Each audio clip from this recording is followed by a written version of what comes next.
What does that mean? I don't know. Okay, I'm back. Hey, We're live. Did you find another trailer? Yes, yes, I grabbed it. It's in the Trail Talk channel. I don't see it. So Or did you delete the old one? Yes, I did. Oh, okay. Well. Oh, we'll get to it, but Yeah. all right, go ahead. We're live and live. you're spoiling. We're live and you're spoiling. Spoiling what? Okay, all right. Just maximize. I'm maximizing. Call me tits. Right. I'm gonna post in Discord real quick. What? What does this look like? Not Jet Set Radio. Oh, 100%. Bomb Rush. This is a sequel, I think. Well, it's a. Well, Is it from the same studio? Yeah, Yeah, Team Lizard. they're making a sequel of sorts, but it's like way more like fast-paced and flowy than Cyberpunk was. Cool with it though. But yeah, this game was a vibe for sure.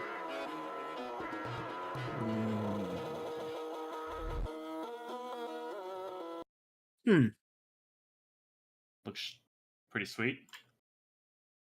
All It's right. just a teaser. I don't know Okay, Paige, when. ready to play? I feel sufficiently teased. I have a better idea. Dilly I dally think- Are you update? sure? I kind of just want to play. No, yeah, yeah. I think we should just become peak streamers. And that's checkmate. That's all the streamers like 3-4 months ago, 6 months ago. Yeah. Oh, they're putting Sure. chess and basketball in the airport? Way to got it! Wow! Oh my god! Let's They- go! Let's go! Anyway, They definitely news needed is some out shit now. Go in the play it. airport. I Yeah, gotta go say. play it. Yeah. Yippee! Yippee-ki-yay! The dilly dally update. Oh, we forgot to say that we added key bindings. That's true. Ah, they'll figure it out. They'll figure it out. That's funny. What? Who put this on here? What is it? Here. Still going with this series. What is this? The question of the hour every weekend on Tuesday. Well, everyone's talking like they recognize it immediately, and I'm like, should I recognize this immediately? No, you should recognize it until the very end. Then you'll be like, oh shit, god damn it. Why is this a thing that I was excited for? No. I mean, It's this looks like nothing my new. jam. It's nothing new, Nick. I mean, this looks like It's not. it's not. I'm bracing myself for this to be like FIFA 2027 or something. Like what? Yeah. It's about that. Pretty much. God damn it! Got me again. What the fuck is this shit? Oh, I guess Oh, no, I did play the that's- Little Nightmares 3 demo. It's But a it was, cryptid from I think Thailand. Y'all don't want to hear me talk about Little Little Nightmares? Nightmares 3. Isn't that what we do here? We listen to each other talk about video games? Baby steps? Yeah, but you don't want to hear me talk about that shit. Why? Is it you just gonna shit on it? It's not co-op. I mean, it is co-op. It's only online co-op, so I can't even play with Malia. I'm not even gonna play it anymore. That was the only reason I was excited about this one. Not a couch co-op game, huh? Like, why? Why would they do that? I don't know. That What, seems this dumb. game? No, No, he's- not he- this one. This is baby steps. Let's talk about baby Cool. steps. Yeah, well, we have. This one's cool. And it have like a 72 right now. Well, that's because it's getting 9s and 4s, which I knew was going to happen, which is why I've avoided Yeah. I avoided it for like Fantasy Critic. Is It's this 'cause they're- Bennett Foddy or is this? Yeah. Yeah, it's been Yeah. funny. Didn't This somebody? is Bennett wait, who Foddy has and the developer that made Ape Out. who has this Oh. on their list? Somebody And it's has it. Devolver No one Publishing. has it. Oh, I thought somebody did. No. This wasn't a void. We dodged this one. Because it like seriously, it's like super divisive. It's like God. 9s and 4s. Yeah. It's like people who are like, it's hell art. yeah, and then people that are like, It's "You've art. You've offended me. It's art. It has started a discourse. I played the first Forgive Me, Father. I'm tempted Boomer, to try this one. Boomer shooter. Boomer. I forgot just Forgive Me got- Father existed. A Cthulhu boomer shooter, which is pretty Did cool. you play if ask me. Cultic? The new Cultic? I have not played the new chapter. sequel? I've been playing Or nothing new but new Silksong. episode. Yeah, I'm not I know, touching I know. anything until I'm done with Silksong. That's actually not true because I'm definitely gonna play Silent Hill this weekend. But Silksong, who's that? Nick's talking about. would- I think I'm just gonna do this Act 2 boss and be done with it. Which, No, I that's don't, we not have what to I'm have a saying. conversation about that. no, that's not what I'm gonna do. I mean, you are a layer 1 girly, so. What I are you mean, talking about? I beat the Radiance, bitch. No, I know. Give me I some mean, credit. sure.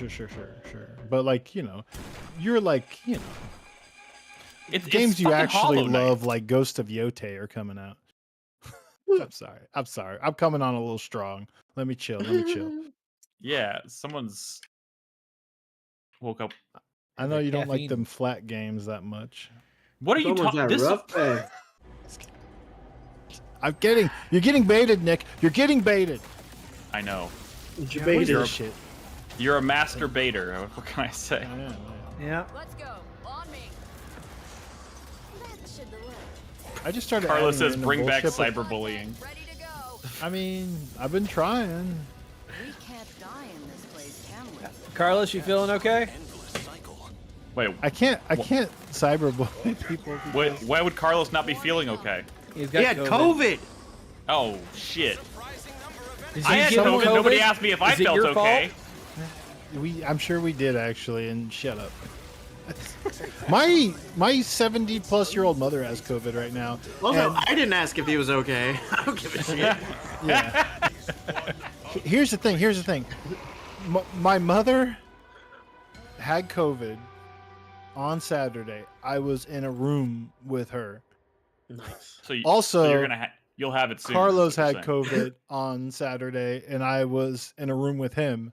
And two completely room? different versions of COVID. So in about a How do you day know or they're two, I'm probably fucked. They're probably the same strain. What are you No, talking no. about? Well, they were both traveling in different They both got back recently and from different places.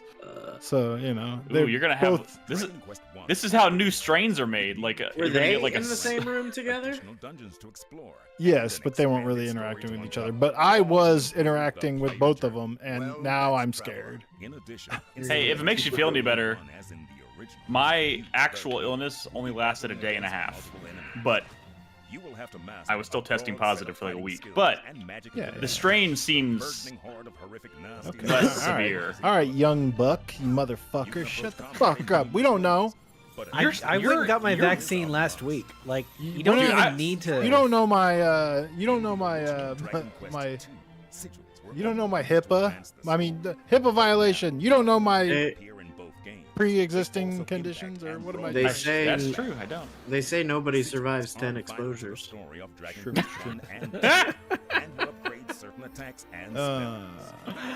You can skip this shit. No one here cares about Dragon Quest. I, Oh, you do I have care this on about your Lil list, because though. it's on my fantasy critic. Dragon Quest isn't even like a real game. This is like a game that fictional characters like. That's true. That is absolutely true. This is Oh a my game God, that someone made up to be a fake did- game in another story. Did Like a Dragon render Dragon Quest a non-real video game No. What? retroactively? If anything, they made it more real. It's called Dragon Quest for Christ's sake. That's not. You're not trying. It sounds Well, pretty we fake to did me. call it Dragon Warrior for a little bit in the U.S. because we thought that was cooler. We were like, no one's gonna buy a game called Dragon Quest. And they were right. Did they buy a game called Dragon Warrior? They did. It was popular on the NES. And then they took a break for a while, and it came back. And then as somebody Dragon found out it Quest. was really called Dragon Quest, and they were like, "Oh God, what Yeah, have it we was done?" just- Oh like- fuck! Did okay. All right, this is a lot. Skip it. I like how he described that. He described that goofy-looking thing as a terrifying new monster. we will talk about Silent Hill, right? But like Yeah. random like overperforming game kind of made Carlos suddenly scary. Wait. Are we saying Silent Hill F more like Silent Hill L?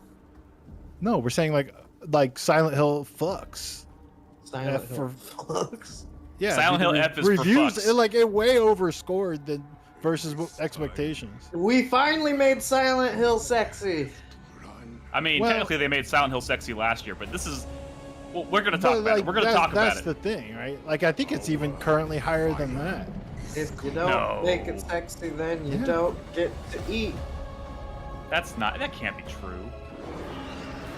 This guy's like he's crashing out because he not cool with the Japanese one being higher than his white guy Silent Hill game. They're the same. They're both 87s. God. He's like, thank God. He's the Denzel Washington relief gif. Oh, thank God. That's actually really funny. Well, I mean, Japanese people didn't make that Silent Hill F, but takes place in Japan. That's weird. Oh, it was By your made- own logic, that shit doesn't count then. You piece of shit. Also, can we talk about the games we're actually watching on the screen? Not this one. This one. Oh, this Avatar? one got added Yeah, early. What but, are your like, thoughts on Avatar, Nick? Okay, this shit fucks. This Okay. shit fucks. Okay. Thanks, Not Nick. Avatar. Not What's not the next Avatar. trailer? No, this shit right here fucks. Not Avatar. Yeah, this one's pretty I'm- good. I'm fucking hyped as shit for this. They're probably gonna cancel it. Well, yeah, it's Kojima doing PT. Let's see. What? This is That You this guys is know the- about this? This is Hideo Kojima and Jordan Peele's game. Oh. We call Being him Hideo. paid Nick. for and published by Sorry. Microsoft. It's We call Hideo him- in this no, country. we call him Kojima-san. Kojima. Here's the thing. Kojima-san. Kojima-san. Kojima song. Gear Solid predicted all of this. It's What is the new one that this isn't that poster that they put out today, right? This is OD. This is OD. this has the chick from It, and it has Hunter Schafer, and I forgot who the third cast member they reveal here is. This but motherfucker. Oh. Yeah, Hollywood barf. Yeah, but Hollywood barf. it's the horror game, the PT like that he's been working on. Yes. That was question mark a video game for a while there. Yeah, Question yeah. mark. It looks a PT, little like, bit more. Was the Norman Reedus Silent Hills game even supposed to be like PT? Like, Nobody will ever know the answer to that. One of these days, Hideo Kojima is just gonna go full, like everyone's like, oh, he's fucking obsessed with Hollywood, and I'm like, no, dude, they're locked in here with him. They're obsessed with Kojima. Hollywood is obsessed with Kojima, not the other way Yeah. around. Yeah, well, here's your Shit. problem is that Kojima doesn't have that much time left. He's 62. Like, he's got two Oh, projects. shut on God, his what list. are you talking about? I'm saying he's retiring in Fuck less than up. 2 projects. That's What are you talking about? Literally, That's- shut up. that's somehow grosser than the George R. R. Martin. Yeah, what are you discourse. talking about? I didn't say No he's one's gonna worried fucking about die. I Hideo said he's gonna Kojima. retire. Why would He's you got- say any of that? he's got good genes. Dude, like The dude's at the top of fucking- his game. What are you talking about? Like, just Yeah. yeah, this. How dare you? Oh, that girl from fucking It. It's the girl from It, whose name I can't remember. Yeah, and then what's the I other didn't thing? recognize her. Watch her skin, by the way. Watch her skin. Come on, Stranger Things.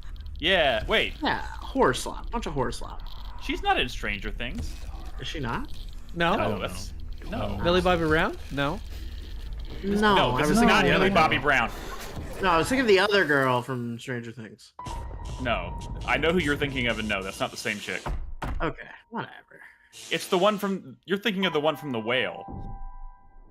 This I is have not the girl. no from the idea Whale. what the fuck y'all are talking about. We Me didn't either. mention I did anything not about this video watch game, The though. Whale. We didn't mention anything about the video game. It's the one. We're gonna talk about it on the podcast tonight, Brad. So don't. He's He's doing don't- a PT like. I guess that's Yeah, good. we'll talk about it. Although it's we'll talk about it. Xbox. What does he Get mean by fucked, for all PlayStation players owners. and screamers? I think it's I don't Xbox know. doesn't Who- really have exclusives anymore, though. For Like all third-party players. exclusives. It just said for all players and screen. and screamers.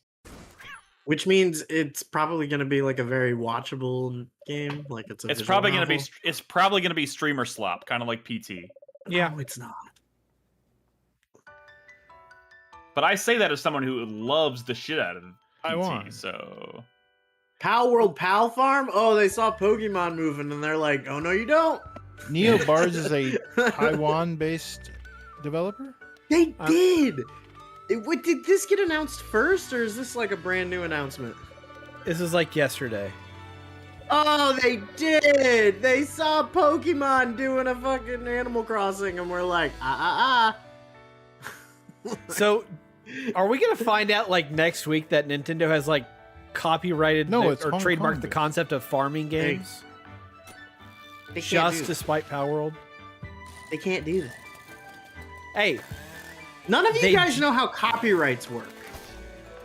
well, you're they goddamn just- right I don't. They just Thank claimed God. ownership of the concept of summoning things to fight for you. Okay. So like, yeah, I know that that's what like all the headlines said, but you should like, that's not how copyrights work. I know. You I'm can't not using the copyright right term. just a vague It's a patent. idea. It's a You- patent. You have Sorry. to. Yeah. That's not correct either. These motherfuckers Whatever. need to watch more Shark Tank. Am I right? No. That's disgusting, Brad. Shut the fuck up. Shut the fuck Don't up. tell me Brad. you watch that shit. Don't tell me you're a Mr. Wonderful stan. Okay, first of all, no one has ever watched Shark Tank. Only on YouTube Shorts have they seen Shark Tank. But you know, I've seen my fair share of YouTube Shorts. No, I'm not even talking about Shark Tank. I'm talking about the British one that came before Shark Tank. Oh, Dragon's Den? Now that one's pretty good. That's awful. It's the same shit. Those, but they're those meaner. people, and- yeah, those people should be lined up against a wall and shot. Yeah, I agree with you. Dang. That doesn't make it bad television. Have you seen the one with the dude who has like, it's like the, oh my god, it's so good. It's a dude who created like this is the game of the future, and it's like a game where, like ping pong, but you play with your hands and slide it around on a board. Someone find it. Someone find the clip. He must have been so pissed off when he saw pickleball. Dude, holy shit. This dude, like, he's like, my entire life I've dedicated and all of my savings to this. my passion. And they're just all immediately like, And it's bro. like Tim Robbins in the Hudsucker Proxy, where he's Dude, just it- showing him a circle, and he's like, you know, for kids. Oh, you have no idea. Jesus Christ. Who is this green bird? Dude, who are any of these fucking people? I barely know Knuckles. That's Idris Elba. Hey, He look, it's really, Jim he Carrey. really does just Bullet ball. take whatever he's offered, huh? Oh my god, bullet ball. This scored really well. Everything's been overscoring this week. It's a good time to be a mainstream video game. Get fucked indies. Indies are getting taxed Dude, to all hell, God. but if you're I'm so Sonic glad. Team made Sonic Racer or like a fucking random DL sequel to Dying Light, you're comfy in the mid 80s for some dumb fucking reason. I'm so glad the golden age of indies is finally coming to an end. Yeah, thank God. Everyone took Silksong down a peg. Yeah. Like, you know, you It's can too sit with- hard. Ninja Turtles? They're gonna put Crispy, Ninja Turtles in click that Sonic? link. Tell me if you've seen this one. In chat. Arc Raiders? No, in chat. I posted a link. Bullet ball. Oh no, I haven't. Oh, Is you this a gotta new save, trailer save that for one Arc for Raiders? later. Add that to a playlist, bro. No. It's a high caliber table game. Fine, dust for them, deals for me. Let's go. What is this shit? I thought this was gonna be something real. What are you talking But about? we Brad? can't This is play Arc this audio. Raiders. Oh no, they're gonna get us muted. Has anybody here played Arc Raiders? Is it out? I mean, No. Chris Davis wants No, to. they've I done know that. several. I want to. They've done several. What do you call them?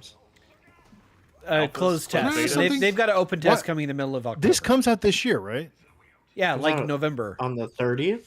Why has no one drafted this? or even Battlefield. Do you might really been have to ask that rejected. question? It's a confidence issue. It's an extraction shooter. Yeah, but everyone is like kind of like high as a This is kite one of for Brad's. this one, right? This is one of Brad's. Like, I'm gonna try and like reverse psychology some shit to You get someone to idiots! bid on Fine, fine. Just wait for reviews to drop, and you're gonna feel like dunces.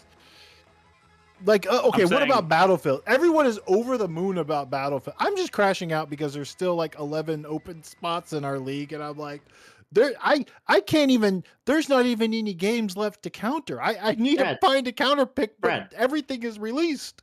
Brad, I mean, it's mostly Nolan and Brad. Carlos's fault, though. we're playing Hey, the game right now. Just relax. Oh, Let's watch some horror slop. Are you? Is this for me? Is this that game that Chai Tai linked us earlier this week? Just I think he saying, I linked- feel like we're missing some obvious picks. I don't know. Try time. Is Chai Tai here? I don't know. I mean, this could be so many horror games. I just like the thumbnail of this one, so. Ooh, I hope you like clowns.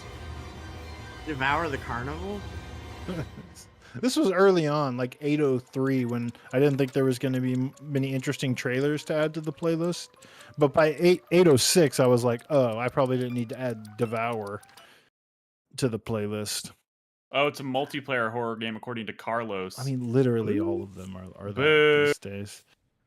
My barber shop doesn't open till midnight. I don't even know what this is, but it also had a cool thumbnail. I don't know. It's probably AI art. The enchantment. Oh, fuck. Why does that look exactly like the dude from Disco Elysium? Did you see that? No, right? Yeah. Used to belong. Harry Dubois.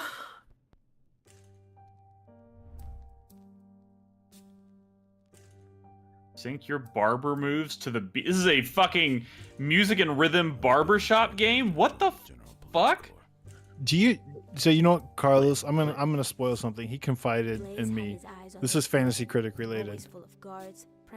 While he was giving me COVID, I'm sure he was saying, "Yo, dog." Well, what I said to him is like, "Why have you not drafted routine yet?" And he said, he told me, this motherfucker said, "I'm waiting for someone else to draft it so I can counterpick them." And I'm like, "You dumbass! No one's gonna pick routine up but you." So I don't know what the hell he's waiting for. Drugs, they said. And yes, it'll be But I counterpicked. saw the body. But I'm saying, if you're committed to the Fucking bit, bite marks. he's got to do it. No one else is gonna do it. Also, I don't want him to do it because I don't want anybody to have an easy counterpick. So don't do that, Carlos. Please skip this. I don't know what the fuck this is.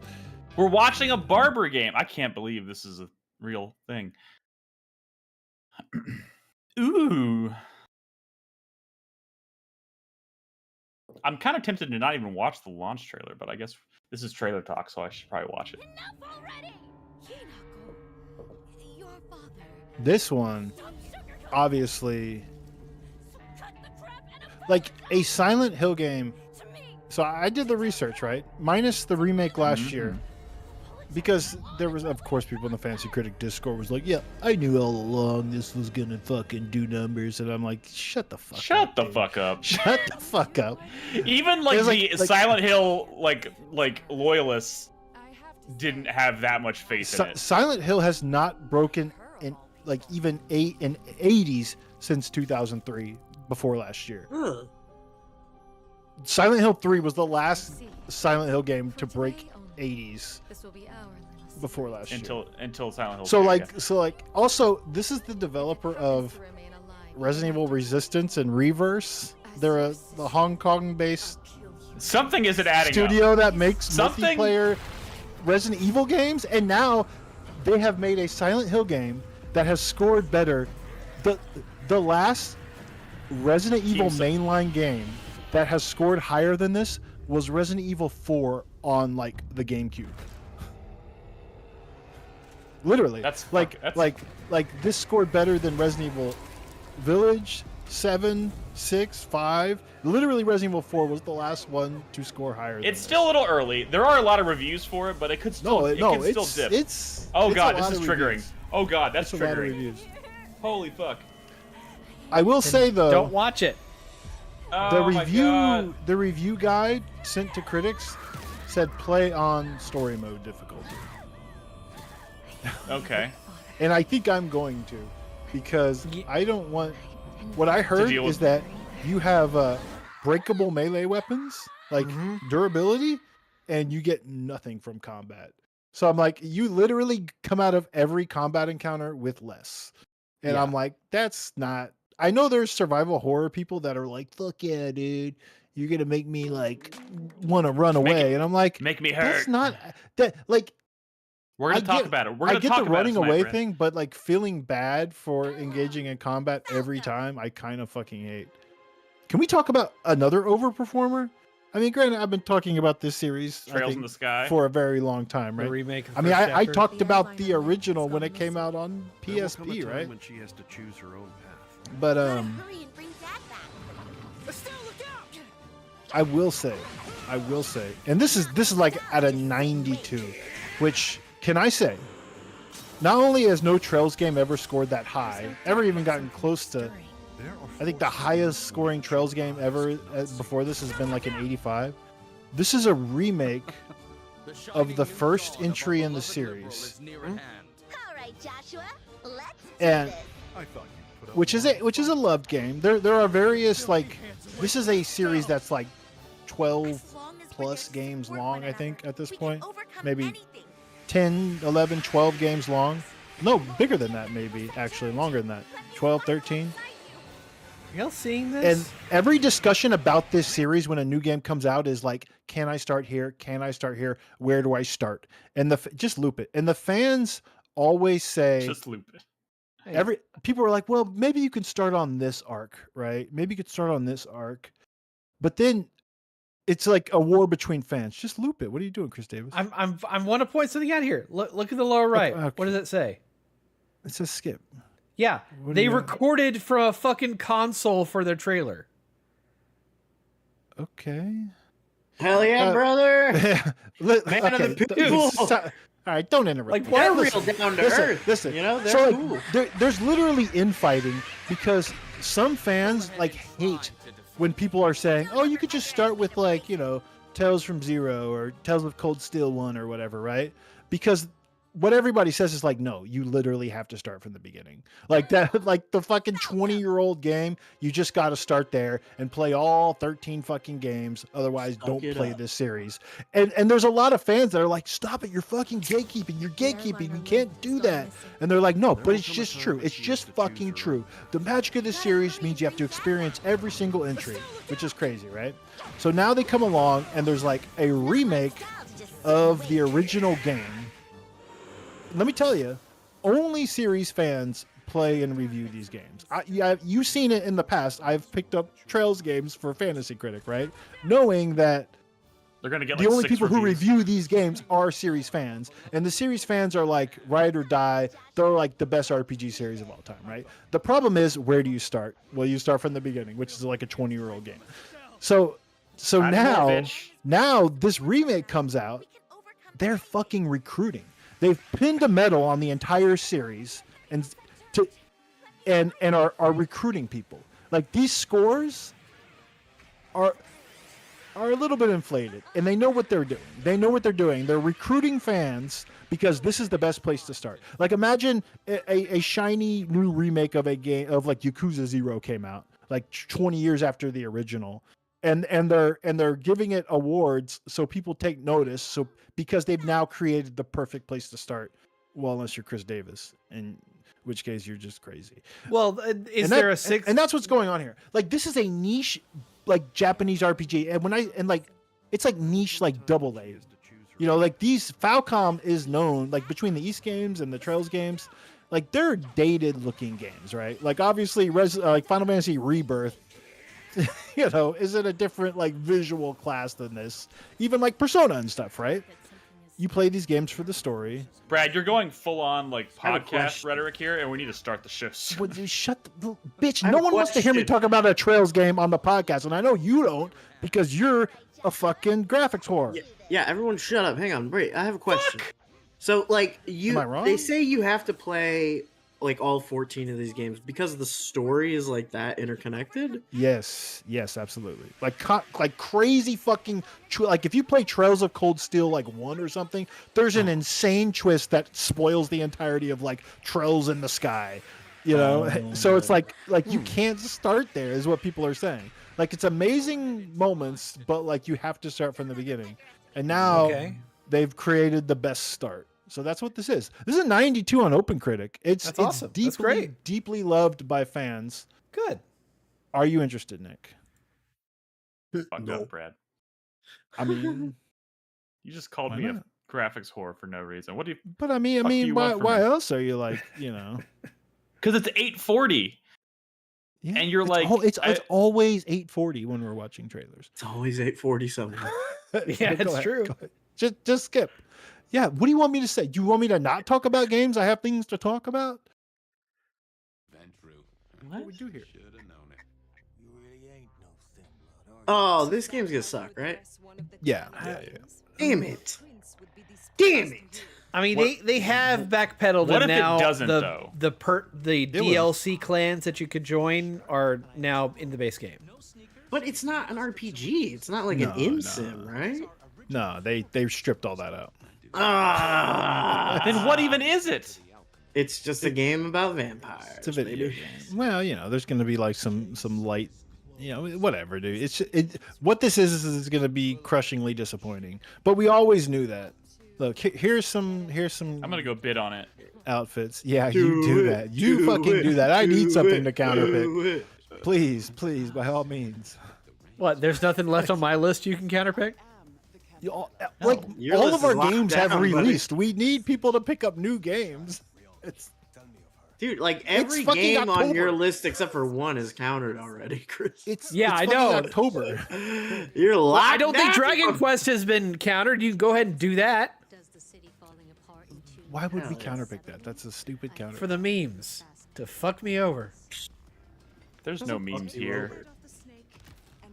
Look, What? It's a video game. It's just like you don't want to like compare the Bloodlines 1 and this game on paper. You just don't.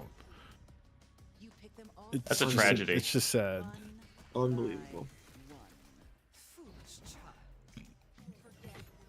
But whatever. I mean, at least it's like a more ambitious project for this developer who makes spooky walking sims or unspooky walking sims. Are they the same developer that did the Battle Royale?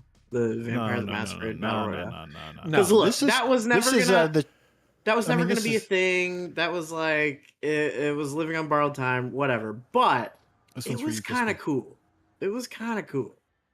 All right, Spidey. Yeah. Okay. You know what's crazy about this? Because I play Magic the Gathering online. Apparently, there's some kind of really crazy like licensing deal that they had to do with Marvel to even be allowed to make this set, and they can only make it in paper. So they had to make up a completely different set of like lore and artwork for this set for the online game. And it's like a completely different story and everything. But it's like they take the Spider-Man card and they turn it into like a fucking, I don't know, like a Spider Mage or something. It's really weird. Cool, what but it's they've had also to like do. scalper bait, right? But I mean, they put all this shit in the sure. online This games? is a full... What do you think I was just saying? Did anybody hear me? Yeah. Oh, you were heard. Did anybody hear what I said? I was explaining this really interesting. Okay. No, I mean, it's gonna be cool, but I No, mean, they like, didn't put it into any of the online games, Brad. In fact, they had to make a completely different set to replace it in the online game called Through the Omen Paths. Because they're not allowed. Like I think it's because Marvel does Marvel Snap. Like they have their own digital card game, so they didn't Yeah. want That would make sense. confusion. People I like guess. Marvel Snap, though, right? Yeah, it's I don't like it, but yeah, whatever. But do you ever like not want to associate with any of this stuff because of how gross they made it? I don't know, like turned it into Fortnite. But I mean, I guess that's a smart idea, and they made a lot of money, so whatever. What Magic the Gathering? Yeah, I don't want to associate it because they turned it into Fortnite. yeah. Yeah, Like I it's don't just cheap Sure. now. It's like it's a little cheap, right? Yeah, sure. I mean, I okay. guess if it's implemented well. I mean, that's the thing. People like Fortnite, right? Okay, Brad, I'll stop liking the things. I didn't ask you to do that, but like I will I say- so I, no, I no, work with I will someone say- who's really into this stuff, and he gets excited when all this stuff I comes get out. that. But he also I'm not- acknowledges that it's kind of like, I'm not. well, they just I need to don't know. stop. Like, it is really controversial. Like, the people who play Magic the Gathering go, you know, it's a whole discussion. Do I Let's think skip it's this. good for the health of the game? I don't know. Probably. Like, like if it gets people into the game, sure. Can you skip this one, Chris Davis, please? Is We it need to get started. gross? They sometimes are. I don't know. They did a Lord of the Rings set, right? Like a year or two ago. Yeah. And it was based on the books, not the movies. And it's like they did a whole series of art for it. Like, I don't know. It was really People were hyped, and then They it like really- was, but it was all scalper bait, right? I mean, it's all well, everything is scalper bait now. Look at this Like, pig. but That's a pig. I don't know. Can confirm. The Spider-Man thing, I don't know. I'm not super crazy about it. I mean, the Final Fantasy crossover was uh, more interesting to me. the Final Fantasy one was huge too. Like The Final enormous, Fantasy right? one was a big deal. It was a huge. There was a Godzilla one that was pretty all right. They had Well, the their own- Godzilla one wasn't a set. The Godzilla Yeah, one no was one a cares secret about lair. Yeah. Like Oh. it was a secret lair where they just sell like alternate skins of cards. Still Like kinda cool, though. the Spider-Man thing is a full set. Like they made up new mechanics. They made up like new keywords and shit for it. It's a set. But this game But- has but- different trailers. So. I guess also the other thing about that is it's kind of whatever because they're eventually going to start doing sets about things you don't give a shit about. Like I like Spider-Man, but the next one they're doing is Avatar, and like I don't fucking give a shit about But some Avatar. people will pop for that, maybe. A bunch of people will pop for that. People love Avatar. Do y'all know many of I'm these talking about the Avatar last- fans? I'm talking about I know the they last Air- exist, right? I'm talking about But- the last Airbender. I'm talking about the last Airbender. Oh, okay. James. That's cooler. That's actually cooler. Yeah, people pop off for that. I'm not one of them. That's okay. I don't judge you. A little disappointed, but I don't judge you. Can we rewind like 20 minutes when I ask you to turn up the volume a little bit? You know, Thanks. Fabian, sometimes I'm not sure how We really do need to start the show here pretty quick. Okay. There's some hot shit coming, but I mean, unless you want to do another one segment show, which is What exactly what you want? no, What? it's not. It's exactly what I don't want because it's become a habit. A serial killer. oh, We've I just thought you we've loved just the transformed one into segment a one segment. I mean, Don't we usually start like at 9? no, I we're guess supposed to start at 8:30. But Yeah, you're when we always the one started pushing us doing later and trailer later and talk, later. which y'all love trailer talk. I mean, this is kind of the norm, right? I'm calling it. This is the last trailer we watched for. Well, we start the let's show. just stop here. We don't need to watch this one. This is such a bad last trailer that it's not cool. Okay. Actually, fine. this game I hear is delightful, but Is it delightful or is it not cool? Choose. it's not cool as a last trailer. But we could watch it next week. We're moving on.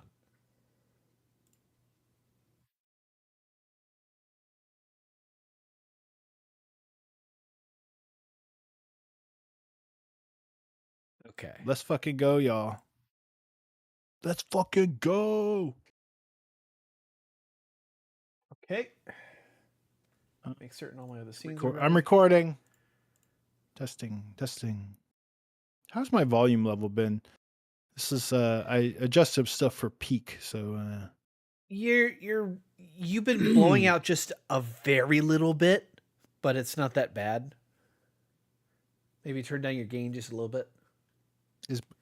is blowing out like generally a bad thing? Or Yes. strictly a bad thing? Yes. What's So about that? then, it's not we could do something about that. About what?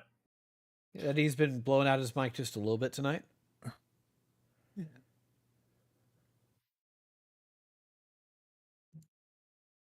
I am recording.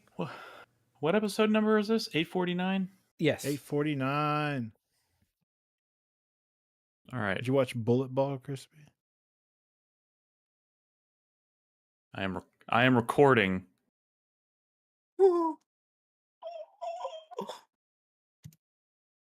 What the fuck was Fucking Magic the Maybe Gathering. tonight should have been a chill trailer talk night. We keep forgetting that we can just do that. Yeah, we can, but Except we didn't do a podcast last week. We didn't do a podcast last week, and I don't want 3 weeks going by without a show. We haven't done one since. Has it been that Silksong long came and we're out? still just playing Silksong? I guess it's a long fucking game. No, it's been 2 weeks since our last show. But we talked about Silksong on our last show, right? Yeah. Yeah. Yes, we did. So I'm saying, like, we just been playing Silksong this whole Do you month. not want to That's fucking record? crazy. Do you not want to record a show? No, you're reading into it. I'm saying it's crazy that we haven't played new shit and we're still playing Silksong. It's a testament to how good and long Silksong is. I'm playing new shit. How much Silksong You're did we playing had we new played old the last shit. time when we talked about it on the show 2 weeks ago? How far into Silksong were we? Like 15 hours or so. 10. 15 Some of hours, you I were don't into know. Act 2. Act 2 already? That's true. Well, yeah, I certainly played more than 15 hours last time. I'm now That's at the crazy. 50-hour mark. That's Hmm. rookie numbers. We're gonna need you to pump those up. Dude, that's like best case scenario for me, getting that many hours. Best I case was scenario, you play games for like way longer sometimes. What do you mean? Not really. I don't know. I mean, the last game I played a really, really long time was Kingdom Come Deliverance 2 at the beginning of the year. No, But that was over the course of like 3 months. So yeah. What about like Assassin's Creed or some shit? I played that too, yeah. But I spent more time with See, you Kingdom always Come playing Deliverance. like 80-hour games. What do you mean best case scenario? Well, I guess we'll talk about it. I'm a little confused. I mean, my hours count is. here's the absurd. good news. Doesn't Here's the actually good make news. sense. I finished my viewing of Law and Order SVU. Oh, okay. So okay. a lot of free time has now opened up. You're gonna pick And up I that plan- new Trails in the Sky. I remake. plan to fill it with video games. The game that scored as high as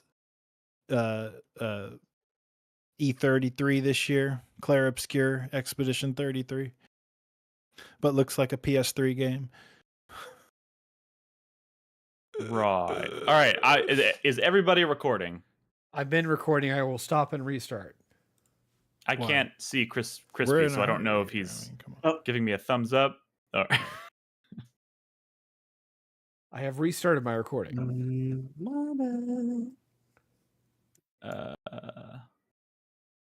There he is. By the way, That's all I Eric. can. by the way, just for an update for your little image there, you would. What is that? What is the spread there? What is that? 20 Spread? points or whatever. Is the gap closing, or is it 23.5 getting points? bigger? No, just fucking let me pull it up, dude. Let me fucking pull it up. Jesus fucking Christ, dude. Fancy Critic So was I am the best still and worst thing that ever happened currently to us. second place Uh, with 188.5 points.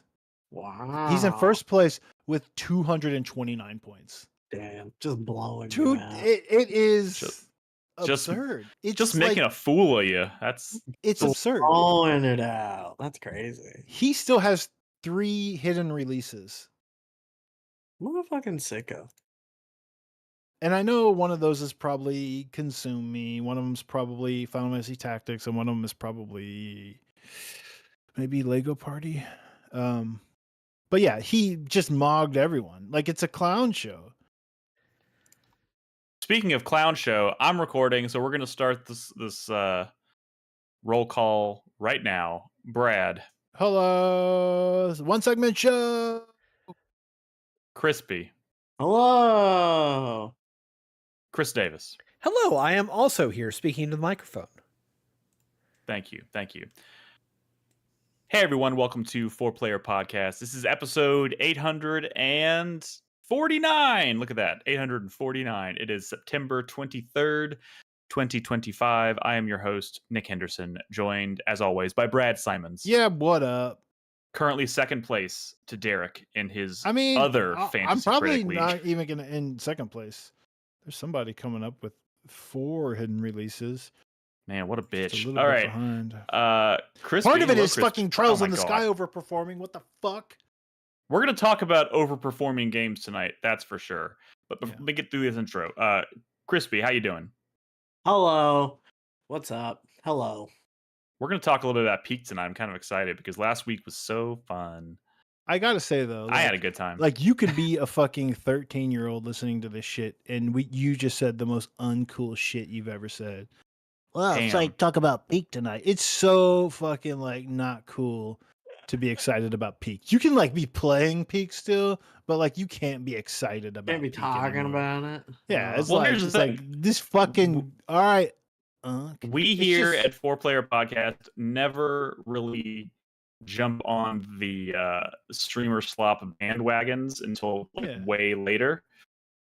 So you know, fuck them. We're gonna talk about. I just want to talk about our experience more than anything because it was fun, specifically because we're playing together. But anyways, that's neither here nor there. We'll get to it in a second. Chris Davis, how you doing? Hi, I'm also here. Yes, yes, you are. Yeah. You know, video games. We're gonna talk about Peak tonight. We're gonna talk about all that Kojima stuff because Is there all that? I guess I wasn't really paying too close attention.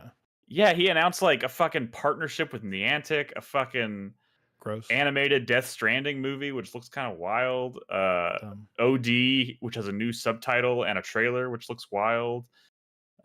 Maybe I'm missing something else. We'll talk about that stuff. Somebody made some joke on some podcast about Kojima going to see that movie Tar and being really disappointed. And I didn't quite get it at first, but then I was like, "Oh, Death Stranding, yeah, he'd be pretty disappointed." But I kept thinking like, no, he'd probably, he loves cinema. He'd probably love that movie Tar. I didn't get the joke at first, but I guess I don't get the joke. That's the one with the Monster Hunter Death thing? Stranding. Just think Death Stranding. Because of the tar. Oh, sorry, It's not really about tar at all.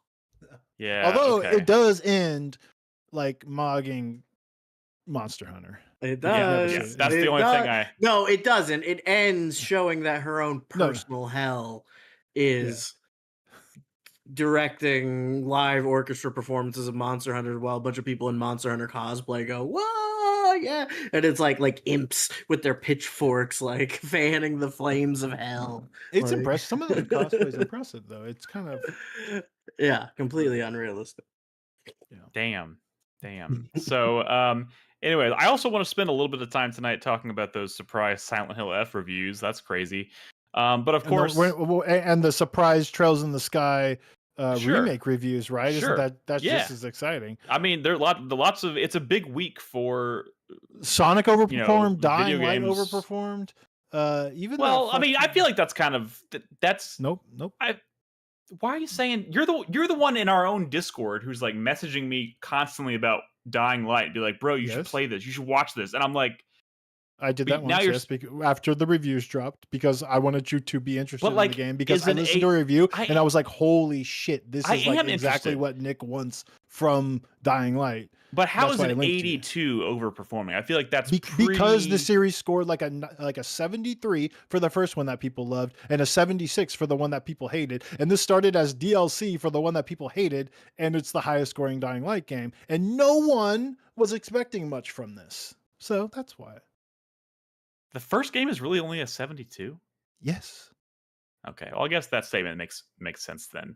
I was just looking at it more of like an 82 is kind of like I mean, like it's not great, it's not bad. No, but like, it's not just that. After Dying Light 2, like the vibes for this series were in the toilet. Everyone came out of Dying Light 2 being like fucking sad. Ugh. Fucking story sucked. Even Rosario Dawson's model wasn't hot enough. I don't know what the fuck they were saying. Why are people so mad at Dying Light 2? Her character just kind of sucked. Okay. But like, I mean, the whole story just kind of sucked. The fandom was just kind of sad. I'm yeah, like, myself included. But we've talked about it exactly. But like so much of that has to overperformed. So much of that has to do with the fact that the last act of that game just felt flat out unfinished. Like it was just a technical fucking mess. Like it was. I mean, I'm saying there are other dunking on that with, game. I mean, like it's not just the ending. Like people say, I am talking as someone who played. Sucked ass. Dude, I am talking as someone who played that game for probably 80 hours. Like I know what I'm talking about. Okay, the game has so problems. You do play the story games for 80 is hours. Okay, I also played that game. You didn't play for 80 hours. Nobody played Dying Light 2 for 80 hours. Okay, 60, whatever. I'm fucking spitballing here. I don't know. My point is, I played a lot of that game. I know it has problems. It has a bad story. The thing that I think about in retrospect, looking back on it, because it was, for a long time, it was like my most anticipated game, period. I was so fucking hyped because I loved Dying Light 1 so much. It, to be fair. No, dude, I remember going to E3 like 3 years in a row being like, fuck, I can't, like, going to like the behind closed doors. You're saying E3. That was pre-COVID times. But by the time Dying Light came out, they're like, oh well, Chris Avellone, he's a fucking predator, and you know yes.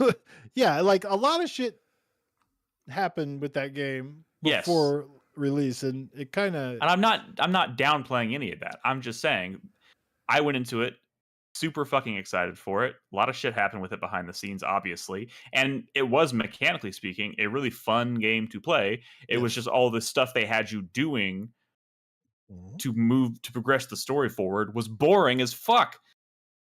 Which is weird. And then it ended. It ended on a wet fart. It was just really fucking. It's not even just the ending itself. It's the last 4 hours of the game. Like it feels like blatant false advertising. It's so funny what they were showing. I played all of that game except the last 4 hours of that game. Then you had a better experience. I also skipped every cutscene and just sort of lived in the world. And that's probably why you're not as negative about it. I totally get that. I could never play a video game like that. Period. But you see what I'm saying? Like Dying Light. The beast. Like we were making fun of this game all year long, and like you know what I'm saying? I mean, like no one was like actually like. I was kind of excited for it. I don't think any of us I was also talking about it. Period. Look, dude. Brad, shut the fuck up. Shut the fuck up for a second. Listen. I was like I had tempered excitement for it because I loved the series, even though the second one was a huge disappointment. But because the second one was such a huge disappointment, I was tempering expectations. This looked like a smaller scope type of game, right? And I was also thinking of like the expansion to Dying Light 1, which also kind of morphed into its own thing. The following was fantastic. They gave you fucking buggies and shit. But that was awesome. Still Dying Light 1. Dying Light. Can I ask? Did you watch those videos I linked to you? No. You're a butthole. You're a butthole. Like, I swear to God, you're going to watch, like, don't stop being a loser. I will scroll up, click both those links, watch both those links. You will be so fucking excited. All right. No, I have no doubt, but I'm also trying not to get myself too excited right now because I'm still like balls deep in Silksong, and I cannot let up. I bought Hell Is Us because I was like, yeah, I'll play this on the side. It'll be my side piece while I'm playing Silksong. And I was like, I can't let off the gas on Silksong. If I let off the gas on Silksong, it's over. Like I'm gonna lose all my momentum. The one that's a little sad, but two, it's crazy because we're talking about it being like the highest scoring Dying Light thing, and since you didn't watch those videos, you really have no idea why, dude. No, I've been reading the reviews. I just haven't watched it. Dude, here's what you got to understand. This is a very big difference between you and me, right? You hate videos. I don't watch a lot of video game video content outside of like trailers. I just don't. I don't watch SVU. Yes, 100%. Yes. That's crazy. He admits it. For those who missed it, because I mentioned it before the recording, I just finished watching every episode of Law & Order SVU in consecutive order. That's 550 episodes. So much sexual assault. If a family member of mine did that, I would like have a talk with them. Yeah, I mean, you're right. You're right. And it's funny. We did end up canceling our Hulu subscription because of all the drama. You're like, wait, I got to finish all of Law and Order, then we can cancel. Well, you cancel it, and then it stays until your current thing is your current month or whatever is runs out, right? So I Mm. was like, I have 5 days now. Like I'm at the tail end of this thing. I'm not giving up like when I have 8 episodes left. So I just like barreled through it and I finished How it, many and now it's episodes done. were you watching a day? There were days when I didn't watch an episode, but there were also days where I watched like 6. You know what I mean? We're talking So, about over 500 episodes, right? yeah, but it took me over a year to do it. So like, Oh, that's so funny, dude. Farrakhan's talking about The Wire in chat. Like, there is totally people out there like, dude, I couldn't get through season 5 of The Wire, but I watched every episode of SVU. no, Alright. if you're trying to accuse me of saying I couldn't get through season 5 of The Wire, that is blatantly false. I couldn't get through season 2 of The Wire. That's actually not real. That's not real. It's not real. I'm kidding. I was making a joke. I don't. But That there is truth to that because you're not the only person. no. Who starts season 2 of The Wire and goes, "What is this? I don't know these." No, I characters." watched the first season of The Wire, and then I switched to watching something else with the intention of going back, and I just never went back. And it's not. I didn't make the it's been one of those shows where like I'm gonna go back and watch. The thing is, now I've canceled my fucking HBO subscription for now as It was well. that close. Fuck! I'm realizing now like how I'm really gonna have to lean on Netflix and Apple TV for a while. So which is what's kinda next scary. for you? Criminal Intent? No, I'm not watching. I only have room for one Law and Order show in my life, and that's good. And I'm it's good. The one about rape. I mean, that is objectively speaking the best of the series. I'm just saying. Wait, is that true? Is it the Dude, most respected Law and Order? The one with Ice-T? Yeah, dude. Fucking yeah. Is that true? Yeah. I mean, dude, it has 27 seasons. Really Doesn't regular Law and Order have 27 seasons? I actually just found out when I finished Law and Order SVU, like, because when you finish an episode of something or a series on like a streaming service, it'll be like, you should watch this next. It popped up the original Law and Order, and I was like, oh, what? And then, but I looked at it for a second. I was like, wait a second, this looks like this is still going too. I thought the original Law and Order ended like a decade ago, but apparently it's still going too. So it's probably a tie between between the original and SVU. Why are we talking about this anymore? I just brought it up for the lulz, okay? I know it's crazy. Let's rein it back in. We're here to talk about video games. We don't need to talk about my ill-advised viewing Nick, TV show please watch viewing those habits. videos. Can you please watch those? Yeah, I'll watch one tomorrow. I watched Blackbird on Apple TV, which is pretty good. No one knows what that is. But that's 6 episodes, so I finished that. What is that? Real fast. It's a mini. Sonji, shut up. What is it? Oh, What you is don't. Blackbird? Sonji says rewatch Buffy now. Like I'm Is not it gonna do that. Halloween-y?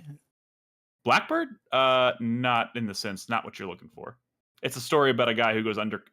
It's about a criminal who goes undercover on behest of the FBI to lower his sentence, and he's supposed to try to elicit a confession from a serial killer in prison. So I did finish No, I still have one more episode of Alien Earth. yeah, I'm gonna watch that maybe tonight, depending on what time we finish, because it's the finale, and my Hulu subscription ends. This is why you rushing later this us, week, so you can finish Alien. God no, damn it, Nick.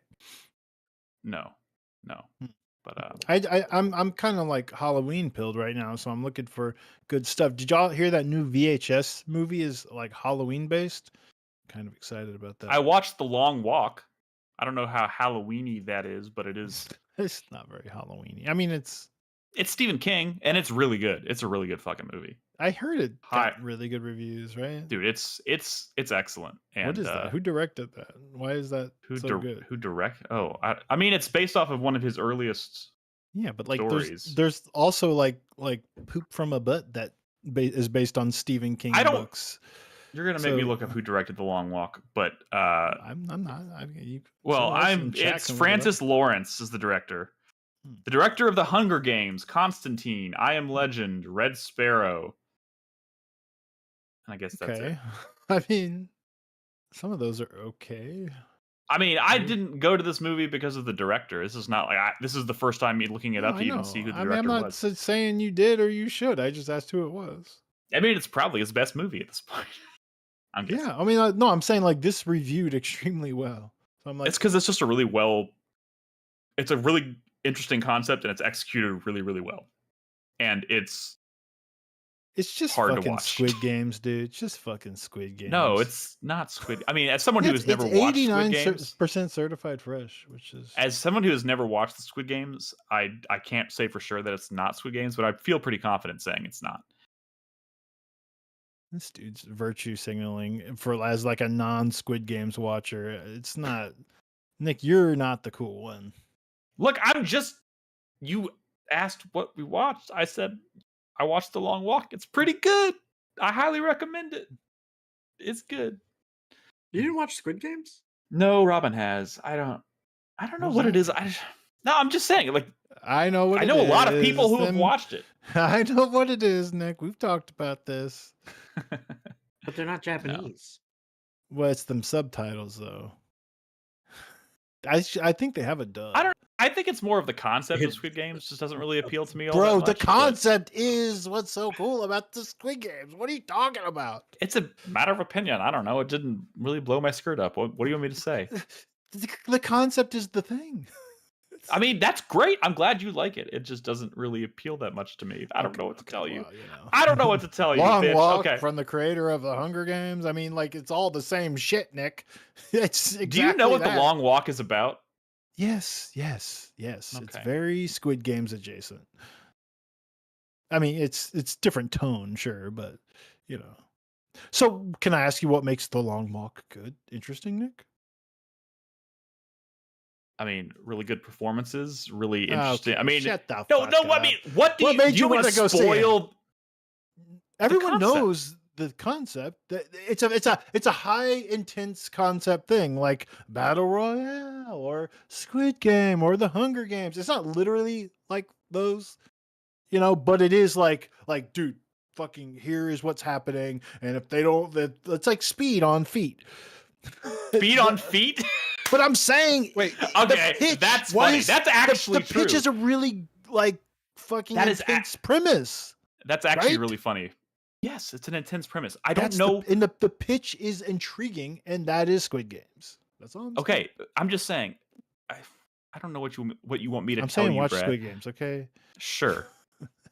I'll watch Squid Games just First for the you. trailers. After Speed on Smallville feet. rewatch. Speed on Feet is probably the funniest thing I've heard in a long time, and because it is incredibly accurate. It is Speed on Feet. The funniest thing I don't that know is what this is. that is adjacent. Do you know what to Speed that is? joke? Chris The Davis. funniest thing that is The adjacent Keanu to Reeves that film, joke yes. Yes. is that okay? You don't need to explain it. Everyone got it. Literally everyone got it. Please don't explain it to us. Chris Davis looks really confused. When people I am said really that- confused. Stop it, Chris Davis. When people said that rematch is like Rocket League on feet, that was the best joke. This was just kind of good. All right, what's next? We missed trailers for this Gonna be conversation. So Speed on Foot. shut the fuck up. Shut the fuck up. Feet You guys sounds just funny. wasted 20 minutes of my life. What the fuck was that? that is true. I don't That know is true. either. That was not my intention. Well, you could just to do that. explain the premise of The Long Walk, just like all synopsises of the movie say. It's a I just death feel like game. It's a death game, but it's 50 people are. They It's walk. like the lottery. They get picked. They have to walk until the last person is left standing. If you're walking slower than 3 miles per hour, you get shot. High stakes die. rules. Oh, okay. Don't they have And you strikers? just- Oh, I remember there's- that trailer. Okay, yeah. And they just walk until everyone They but one walk, person is walk, dead. walk. And it's fucked up. It's really well executed. Isn't it a Stephen King story? It is yes. It is a Stephen You King went off story. on us about your little Spider-Man thing. We definitely talked about it being Stephen King a couple of times in this. In fact, if I remember correctly, it's one of I was watching Bullet Ball, Brad. I'm sorry. Oh, were Also, you? yes, and that is the most heartbreaking piece of video I've ever seen. Oh my god! That's what happens For the when you record. don't have anybody in your life to tell you your ideas are dumb. Yes. Mm. This sounds like cringe television I shouldn't watch, right? This is Oh, It's not like, even cringe. yeah, It's just sad. heartbreaking. It's just sad. I feel like the line between cringe and just sad is actually pretty thin. Anyways, we can move on. Where do y'all want to? Before we get to like actual video game impressions and stuff, let's get through the like newsworthy stuff. So why don't we start with the overperforming shit? Right? It's kind of a topic of conversation. You And just also want to talk about Silent Hill. You're like, oh, my series is good. It's good again. We get it. We get it. I'm excited. It's coming from GameFly. We're all going to play it. Halloween is here. Fine. God, it's October. Yeah. no, it's not yet. It's Go ahead, It's Nick, go ahead, September go ahead. 23rd. Were you not Almost listening when I introduced October. the show? It's a week Um, away. And Yeah, look, it is. Brad is setting this up as like a let's talk about these games that are overperforming. What we're really saying is these games that we didn't think were going to do well are reviewing incredibly well. Trails in the Sky being one of them. 92 open critic. 92 on Which is Open crazy. Critic, Like, which is a you huge understand, like ugly niche, like Japanese RPGs, they're not allowed to be that high. You know, it's like It's a I knew rule. this one. It's a I law. I knew that the narrative was gonna give this one bonus points for sure. Like I'm not stupid, and I knew that it was a remake of the best starting point ever, right? But these scores they're sus. They're certainly sus. I'm sure the game is great. I still think Estelle's voice actor in English is awful, which is she's the main character, and you hate to see it. But I mean, whatever. I'm excited to play it when I have time. But Speaking of this being a remake like of the best starting those are point scores ever, that usually only are allowed for pretty games, is what I'm trying to say. so just real quick, because it's a catch-22, isn't it? Because like they've remade the first game in the series, making this maybe the best entry point for the series. Yeah. But if you play this game and you're like, okay, now I'm on the hook, I want to play more of the series, you immediately have to go back and start playing a game that came out like 18 years ago. No. They're like RGG Studio. They fucking release games, and they're just gonna remake this. You know, The whole SC. series? They're just gonna keep remaking games alongside of releasing new ones, just like They're one of RGG those. Studio. Yeah. Was So, it like, Trails in the Sky Chapter 3 or Cold Steel Chapter 3 that was like 150 hours of content? that's such a random question, bro. I mean, all I remember of a lot of the discourse I remember about this So franchise is Cold about Steel- people bitching about 3. The Cold Steel games were long in the tooth. Probably not like the most loved game. Like there are, everyone talks about like their favorite, whether it's, you know, Azure or Sky or even Sky SC or, you know, I mean, there's so much to talk about this series, but none of it is. It's weird that you asked that question, like, you know, a little bit about it, but not Yeah. really much beyond that. No, I mean, I've you're definitely contemplated thinking of playing these a before. Cold Steel game. Okay. But yeah, I'm, you know, whatever. Like they're still making new ones in this series. They're still coming out. This is not even the first Trails game to come out this year. Like, because the latest, That's crazy. It's not even the latest entry, but like the second latest entry in the most current Trails story arc came out earlier this year. Trails from Daybreak 2? 2 came out earlier this year. Like Who are you asking? they're gonna keep coming, and it's crazy. This is just a remake of the first game in like the most modern engine that they have for the current series, or the current story arc. But again, they're all interconnected. They're all related. They all spoil each other. So start here. This is your Yakuza 0 if you like JRPGs, and it truly is a very loved, deeply loved, and respected series. If you pick up this game and are not a graphics hoe, I'm sure you will fall in love with it. Like so, I didn't even think it looked that. I didn't even think it looked particularly ugly. You're making it sound way worse than it actually is. No. I mean, it's a fine looking game for most people, I guess. I mean, that's probably not true, but it does look dated, and I do see the looks in y'all's faces of what is this? You're projecting, or you're like no. You know, I'm not. I know I'm not just projecting, because I've podcasted with you for almost 20 fucking years, Nick, and I've talked about a lot of Falcom games. Don't gaslight me, motherfucker. Okay. I mean, but I don't think I've ever sat there and been like, I'm not playing the series because I think it's know ugly. you just very silently don't say anything and hope I move on from. But the that topic doesn't quickly. mean it has to do with the way it looks, you motherfucker.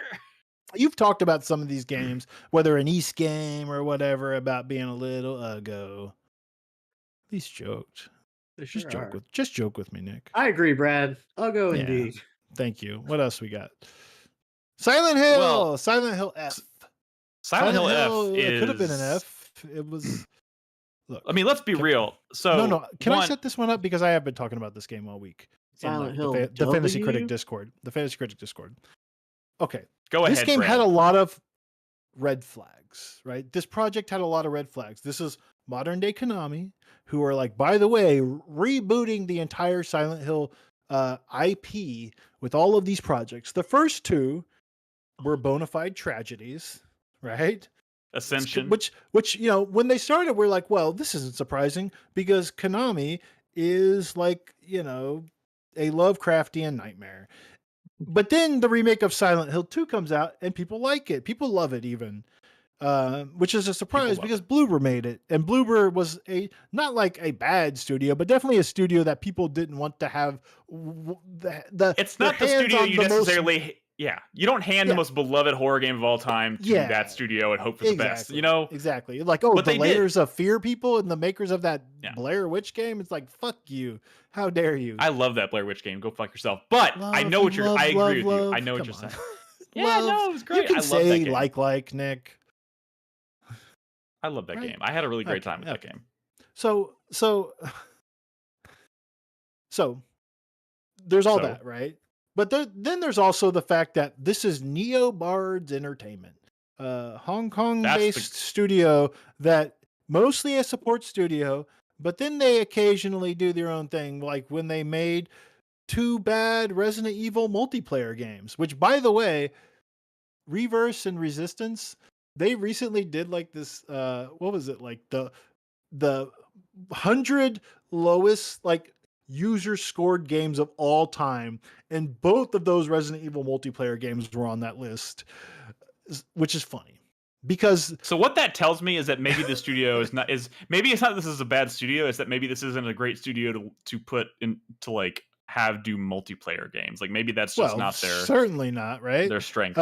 Certainly not. But like it is funny because they were Resident Evil games, right? And now they're like, well, we'll do our own original Silent Hill game, and we're working with Konami. I mean, it just seemed like a train wreck waiting to happen. It is worth mentioning that when they did that initial reveal of the relaunch or the reboot of the Silent Hill franchise, this project was announced as kind of like the close. Or no, I guess it wasn't the closing announcement because they closed with Silent Hill 2, obviously. But like outside of the Silent Hill 2 remake, this was kind of like the standout project in terms of like it looks like a completely original game, completely subverted expectation by being like it takes place in Japan in a different time period, like, and people going, how the fuck does this connect to Silent Hill? That doesn't make any sense, and like left people scratching their heads. But at the same time, like it looked like, artistically speaking, like it looked really ambitious and beautiful. But it also looked kind of like wait, we're talking about F, right? F, yeah. Like, when they announced it looked like it almost. But like they started showing like in-game assets and gameplay and stuff, and that came much later. Yeah, that came much later. There was a long period of time like, it was just like a stylish nothing. It was a promise that they're going to be more original Silent Hill, and honestly, I was always a little like sus of this. Well, right? Well, here's the thing. Everybody was. First of all, for all the reasons you've already mentioned, they did this thing, and everybody was kind of like, there is something sus about almost every project that they announced. Maybe the most like the least controversial game they announced in that whole thing is the one we haven't seen yet, which is Townfall, because we know almost nothing about it other than it's supposed to be kind of like a was that not at the Annapurna thing today? I don't know. It wasn't. Oh, that's unfortunate. But apparently that's still coming. But like everything was a little sus, and then we got but like of that, and they started showing gameplay, and like it all came in hot, right? Like they were kind of quiet for a while, and then earlier this year they're quiet for like 2 years. They started showing stuff again, but they weren't showing a lot of gameplay. It was all like a lot of like cutscene stuff, It looks like Fatal Frame. Like for a while, I was like, it's like Fatal Frame, but they took the camera out and replaced it with like Silent Hill combat. So, and then all of a sudden they were like, oh, by the way, this game is releasing way sooner than you thought. Because I thought, well, like, oh, this game's probably going to be like, they're going to probably be trickling out info for the next year before this finally releases. But then they said, no, it's actually going to come at the end of the summer or whatever. And everyone was like, what?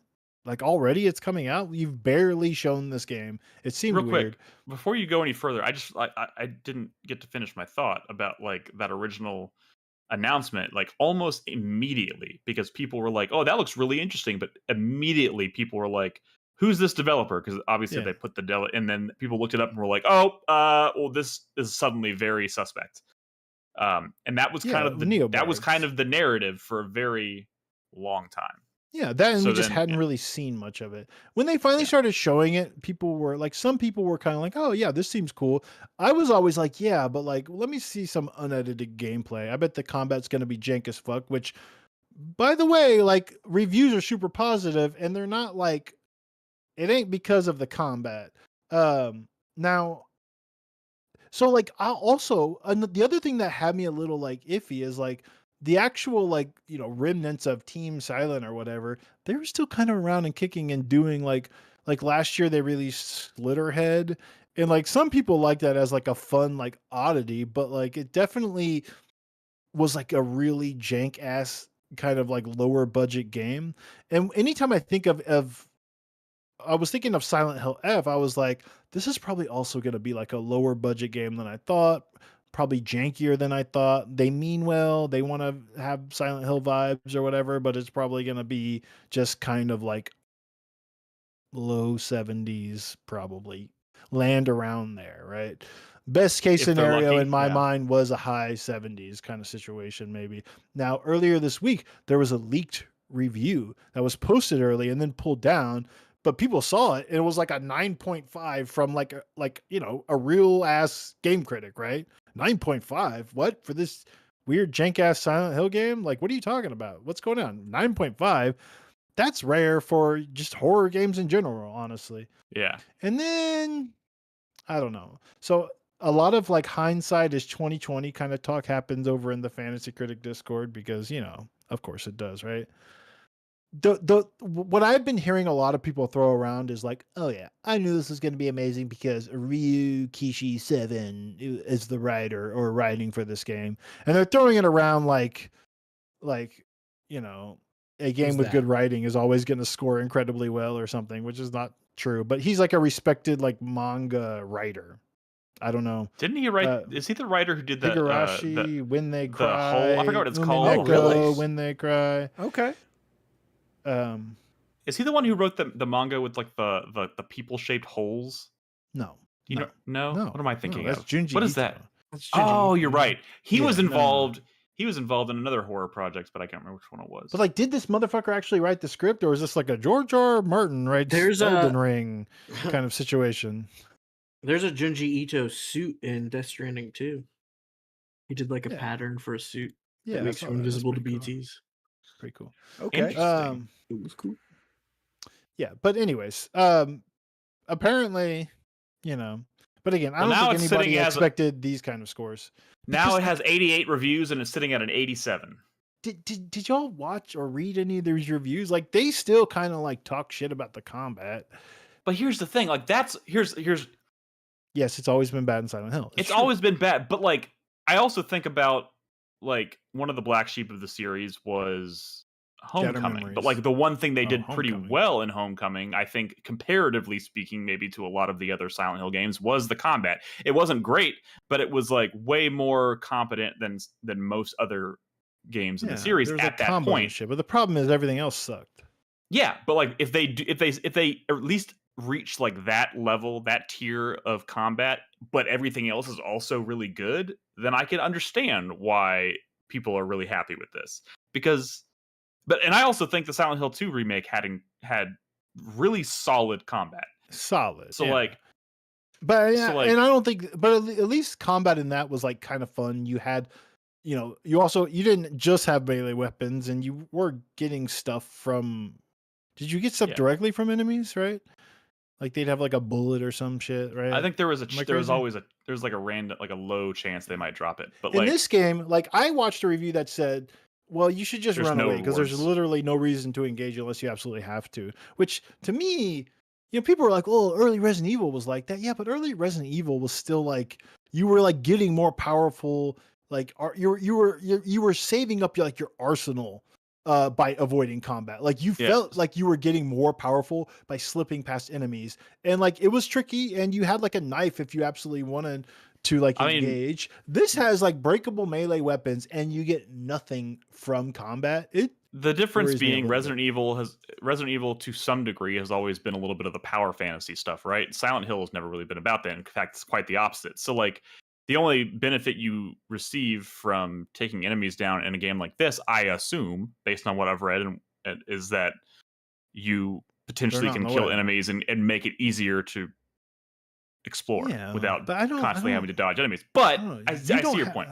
I mean, like people argue that like you can't have for like the atmosphere of a survival horror game to be good or whatever, or oppressive or whatever, you have to like run away from combat or you have to be really weak. And I don't know, like Fatal Frame was a really scary game where it had like a combat system. You were like upgrading like skills and shit, and it doesn't have to be like this. Now, whatever, it doesn't matter because all the other shit is incredible. Like I don't like. Have you seen that? Like it's like the story structure of this game is like really ambitious. There have been, and I'm not going to say a word more, but there have been comparisons to like Nier. And critics are saying, do not just play this game through one time. Sweet. Yeah. So, and that's all I'm going to say. That's all I'm going to say. We're going to talk about that game, obviously, because exciting. Some of us are going to be playing it. Is it you going to stream this shit, Nick, or is it? Or I mean, I certainly will if you don't. I probably will. I'm going to play it on PS5, but I mean, yeah, I'll stream it. So look for that on the stream in the coming week, and we'll talk about it next week once we've had a chance to play it ourselves. So we can move on from that. The point is, nobody was expecting this to be good, and here we are. Or no one was expecting it to be great, at least. Yeah. Like I think we were Silent Hill 2 remake for a minute there. I was convinced, like, okay, this was like a freak accident that we got. Exactly. It also has the blueprint of one of the greatest horror games ever. Yeah. So yeah. Who would have thought that an original Silent Hill game from a shitty developer? And that's now probably the second highest rated game in the franchise. It is so weird, though, right? It's so weird. It is. In fact, maybe I say second highest, but like it is. Because during trailer talk, I looked it up when you made that comment about their scores, comparative scores. It is as of right now level with the Silent Hill 2 remake in terms of reception, which is right behind like Silent Hill 2. Yeah, and that's with 90 reviews. So that's a lot of reviews, especially for a Silent Hill game. So like it's crazy. It's crazy. It's hanging. Yeah. So color me surprised. I've been excited. It's been in my GameFly queue. I've been hoping that this one was low key good enough for Halloween times, and it looks Happy like Halloween, that and bitches. then some. Yeah. Happy Halloween. All right. So I also wanted to talk about the Kojima stuff, and we can. Speaking of Halloween, I suppose we could start by talking about because Kojima did this like. Yeah, but Kojima did this like presentation, right? Did this come out? Did they previously announce this, or did this kind of like it was spring previously on announced. Okay. It was previously announced. I must have missed that announcement because it happened today, and he did his own like Kojima Direct or whatever the fuck you want to call it, where he announced, among other things, like an animated Death Stranding movie called Mosquito, which looked weird. Hell, cool. I didn't hear about that. Hell yeah! Oh yeah, you should go check it out. It's pretty wild looking. Dude, Death Stranding's so cool. And he announced a partnership with Niantic to do some kind of like, what do you call it? Help me out. What's the AR game? Augmented reality. Right? Augmented reality. Yeah. Thank you. Yeah, he announced an AR project in partnership with Niantic, which that came out of left field, but I get it. He's obviously a very ambitious developer. He's making all these crazy partnerships, following the success of Death Stranding and Kojima Productions. But maybe the highlight of this presentation was he showed off the first 3-minute teaser trailer for OD, which is now called OD Knock, I guess. Or that just could be OD's the name and Knock is the name of the teaser trailer. Yeah, I mean, sure. Well, I don't really. Is that true? They weren't. How about we call it Knock? Super clear. I feel like Knock is better than OD, although OD is pretty good. So if you recall, this is the game that he announced alongside Jordan Peele 2 years ago, maybe 3 years ago. I don't know, where he came out on stage and said that we're making a horror game together, and it sounded like it was going to be some weird, ambitious, cloud-based computing type horror game that was reminiscent of PT or something like that. Mm-hmm. And I don't know how much of that is still kind of part of the plan or part of the scope or whatever, because right now it just looks like a video game, I guess. I don't know. But yeah, this trailer, this was kind of a tech demo type thing, but and obviously he dropped a bunch of Hollywood names like Hunter Schafer, and I keep forgetting her name, the girl from It, which we had this conversation earlier. Maybe somebody in chat can help me out. She's also in something else that I can't remember. But anyways, neither here nor there. Dropped a bunch of Hollywood names. Yeah, I feel like the Hollywood, who gives a shit? I know. Right? This is a first-person horror game like PT. Right. We're talking. I'm just saying.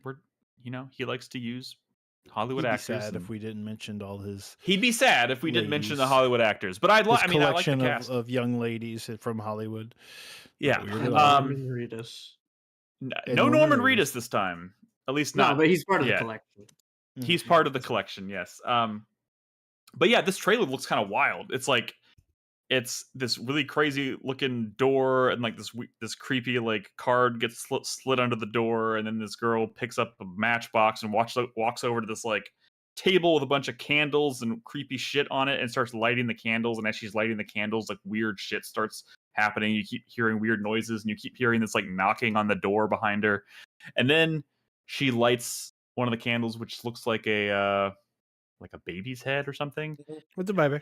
And you hear the door burst open behind her, and then it switches to kind of looking at her face, and you can see this figure walking through the door up behind her. It wasn't a burst. There was a couple of knocks, and then it creepily the door opens. opening. Yeah. And you see it. You're only looking at her face, and you can kind of see the blur in the background, but it's But she's frozen in fear as this thing is creeping also, up behind her. I don't know if you mentioned it, but hyper realistic graphics. They are channeling PT here. This is 100%.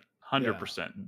This looks like, hey, well, we can't do PT or Silent Hills anymore, but we're gonna do something like it. And they had all this weird cryptic text on the screen before, and if you read it, it's it has redacted stuff on it, but it makes it some of the language there reminded me of PT. It's something about a house and a ritual and stuff. So it sounds like the game is gonna largely take place inside this big house, and there's rain outside, there's rain on the windows, very much reminiscent of PT. But yeah, man, it's cool. This is one of those projects where I was how close could this actually be? Death Stranding 2 just came out. He hasn't said a word about it in forever, and now we have a trailer for it. I mean, it's probably 2 years out at this point. Yeah, it's cool. It sounds like this is maybe switching to become the main focus for a little bit for the studio, and that's exciting. It's an Xbox Studios game, so they could still cancel it. But it's Kojima Productions, right? So even if Microsoft was nah, fuck it, and they canceled it, I would imagine Kojima was just in case, I'll sign this contract, but it's mine. I would hope that's part of the deal. So if they axe it, he gets to keep it and then shop it around for some other publisher or something. Not that that's gonna happen, or there's any indication that might happen. It's just Microsoft, and they can't be fucking trusted. Yeah, they can't be trusted. They've been canceling all kinds of projects lately. So, and famously, PT was the precursor to Silent Hills, and Silent Hills was canceled, which is still maybe the peak of my gaming sadness that I've ever personally experienced. So I don't want to see a repeat of that, but it looks cool. It looks very cool. Cool. All right. Yeah, I mean, Cool. Yeah. Anything else you want to say about that? About Well, Koji- we'll say Kojima? more when it's here, I guess. I don't know. Yeah. Or when we see more. You think there's going to be like a demo? You know, I feel like if you're trying to get people talking, you do a demo like PT. Put a little Yeah, teaser I mean, trailer. it's considering how well it worked for PT. I mean, yeah, I wouldn't be surprised at all. I mean, if they maybe go that route. sometime next year. Probably. I think it's probably still Maybe a little next too early Halloween on. we're playing a demo for OD. Oh, I just my Figure out brain their is just timeline, bro. my brain is just making this connection right now. But like PT OD, like Yes. Like, for me the connection was always Kojima and the hyper realistic graphics and the horror aspect of it. But I didn't even think about But like, what the about 2-letter like, title. OD like overdose also? So Well, yeah. What is I don't know what what is the fuck what was the horror game that like Guillermo del Toro was involved in like way back when that was canceled? Insanity. Insanity. That wasn't Yeah, the name. it was. I It was mean, announced in 2013. There was never gameplay footage. The only trailer that ever existed was of like an announcement that just flashed the name of the game on screen for like a minute. That was it. So he's 2 for 2 as far as horror games being canceled. That's great. No, but there was like, wasn't there a game like Codename OD or something? Or What? kind of Is like it- that? I mean, PT was Guillermo del Toro. What was Sorry, PT? Insane. Did PT have? But what did PT have a working title before PT? Well, No. PT is just a playable teaser. PT was just a playable. I mean, he was involved with Silent Hills. Yeah, I know. But like Okay. before that, whatever. Somebody in chat says Unsane. I don't know if that's the No, right it one. was No, insane. Insane is Insane. Insane Okay. is the filmed on a phone. Found footage. Insane, by the way, the developer was actually Volition before it was canceled. What? Yep. To be published by THQ. Wild. Kinda tragic, I guess. Maybe, possibly. I don't know. Fuck you, dude. Fuck you. Fuck Me? you. Yes. We Why? like Volition. We're sad No, Volition's gone. No. Whoa, no. You misunderstood. Oh, maybe. I was talking. I like Volition. I like Guillermo del Toro. I like horror games. Volition has never made a horror game before, so that's why I was kind of like, it's kind of tragic in the sense that like I don't know how good of a horror developer they would have been, but I like Volition a lot. What are you talking about? Steven Soderbergh's Unsane. That's crazy. What? Really? Yeah, that was a Steven Soderbergh movie. Oh my god. Filmed on a phone. I think. Something. All right. Let's see real quick. Okay. Can we get some footage of Bullet Ball up on the screen? No. Some Bullet Ball footage. We could do that during the break. So why don't, since this is going to be a short conversation, why don't we close out the first segment with, I just want to talk about our experience last week with Peak. Just for a few minutes, because it was fun. I know it's like, it's yesterday's news. We're not big popular streamers playing the new hotness every 5 seconds. I went to like my parents' house and my niece was there playing Peak on her laptop, which makes us I don't know what that says about us. Alone, like a loser. Well, no, her girlfriend was there and they were both playing it. But but they were all like, this is what we do.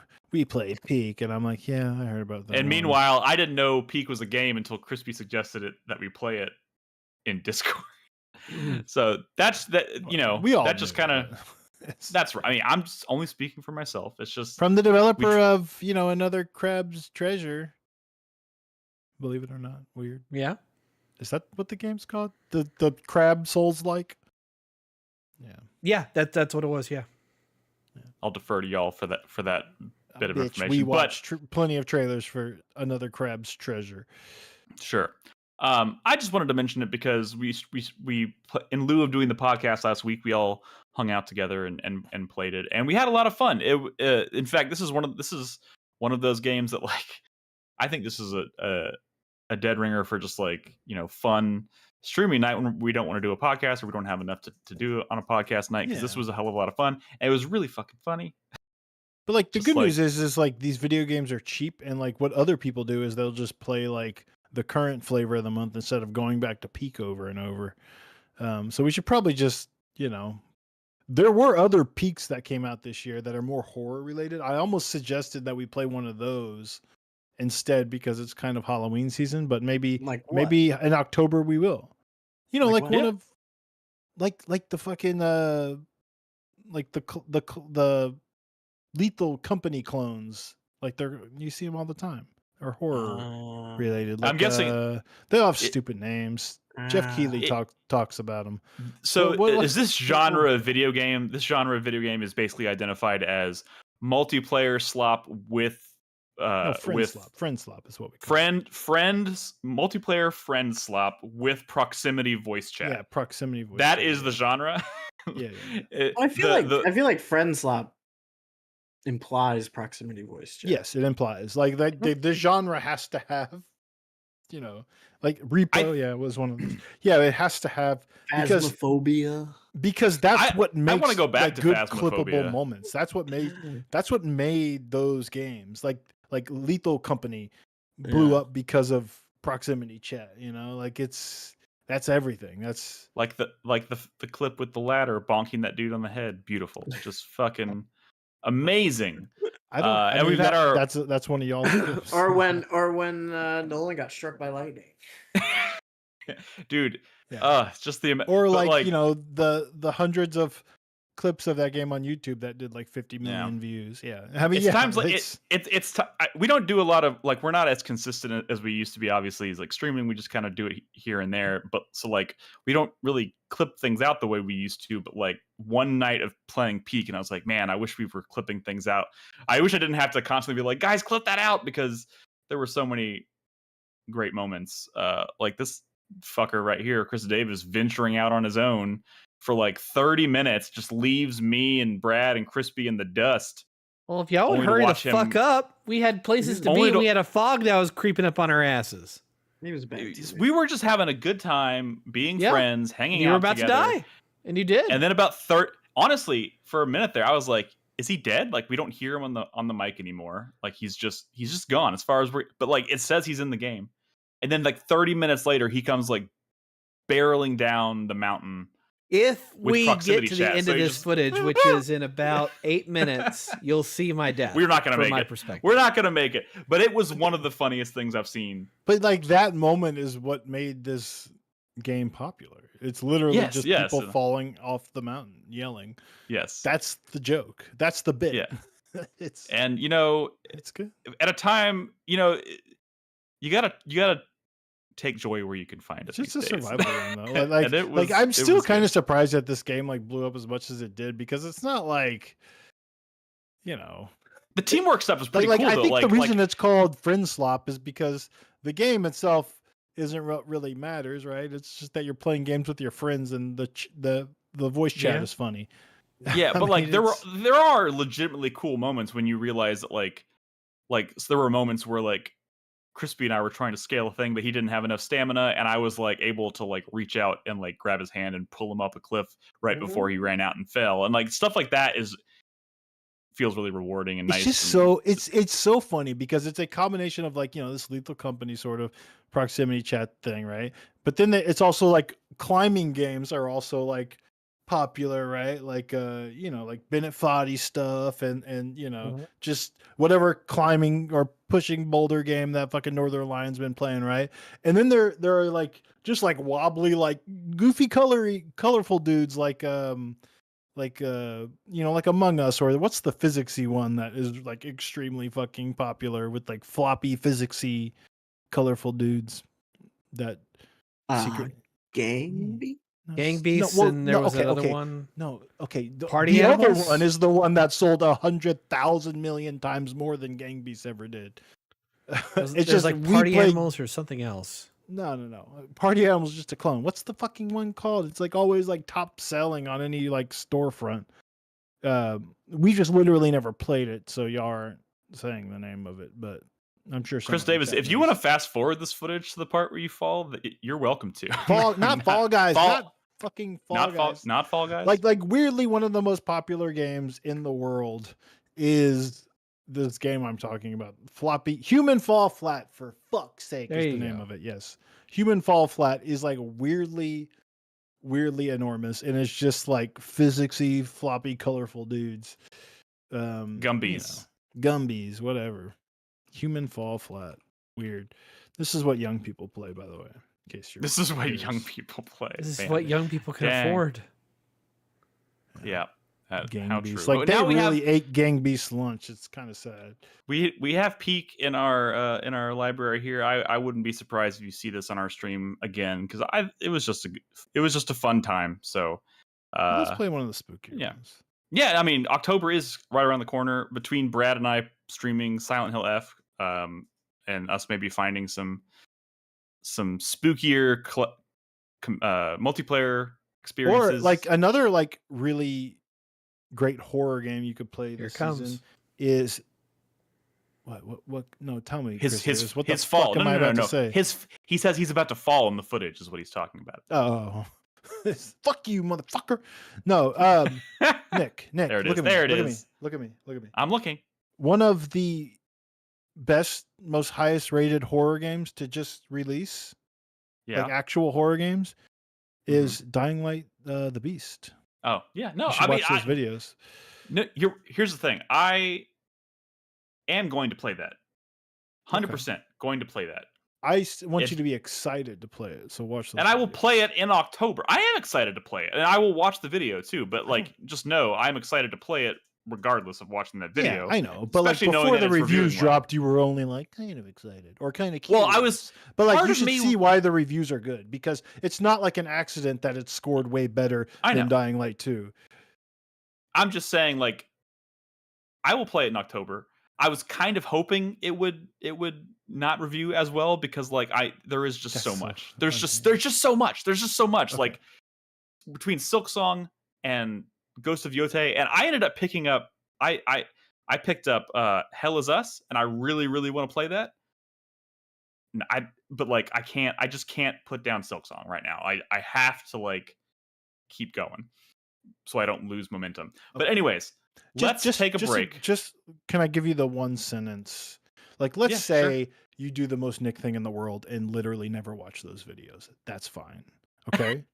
To sum it up, one of those says, like, by the way, this is actually like really great story and character moments, like side quests that are like really compelling. Also, this is a fucking horror game, and like by far the best night stuff they've ever done in the series. Which is great, because Dying Light, like the reason I loved Dying Light 1, in fact, that was my second favorite game of the year it came out. It was because of how just unforgettable and terrifying the night stuff was. So like, I did feel like they kind of dropped the ball on that a little bit in Dying Light 2. So if this is the best, a little bit, then absolutely. I mean, they dropped the ball on a lot of things. Like I don't like the way y'all talk about like this gulf between Dying Light 1 and 2. They're not really like mechanically speaking, I would say Dying Light 2 is an improvement. But like that's all quality wise. I mean, like hook shot. It's not a gulf. It's not a gulf, Chris Davis. Hook shot. It's a stream. Transformative gameplay mechanic of Dying Light 1. Completely got rid of it for the sequel. All right.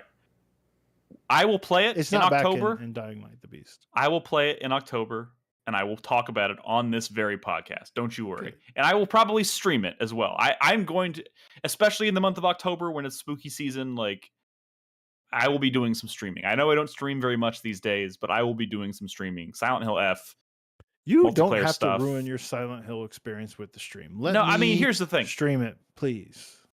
I've streamed. Can we not both stream it? Why not both? You're the Silent. I mean, fine. Are you gonna play it all on the stream, or just like on Monday or whatever? I don't know. Here's the thing about horror games too. Like, I usually stream them because sometimes, admittedly, trying to convince myself to play a horror game without an audience, without like basically quote unquote by myself, is I have to really psych myself up to do it because like the prospect is like very like I don't know. I mean, I still do it. I played all the way through Silent Hill 2 off the stream, I think. I don't know. I played a lot of horror and that was games, kind of so- sad. Like I played some on the stream, but I guess I played a lot on the stream. I just didn't finish it on the stream.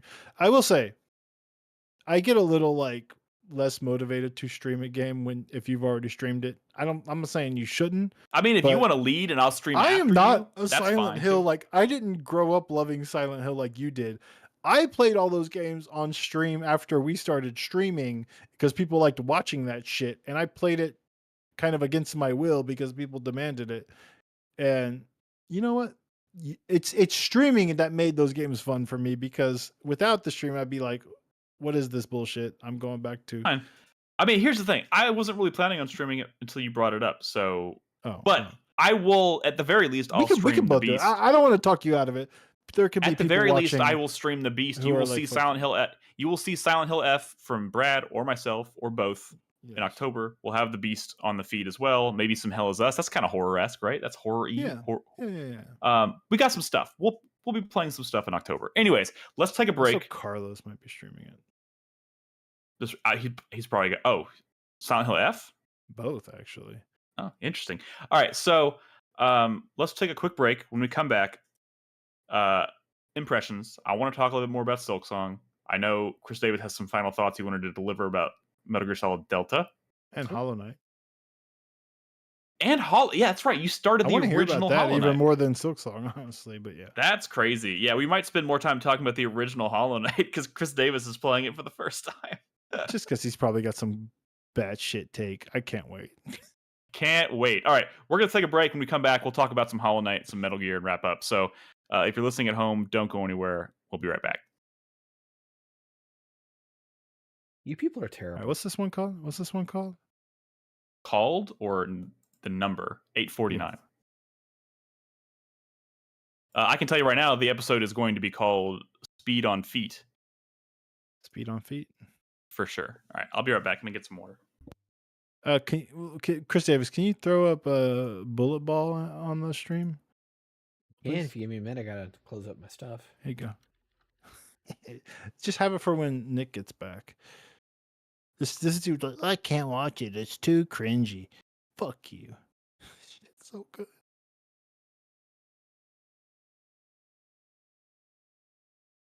To me, like I gotta be honest, like this could be you in 20 years, Chris Davis.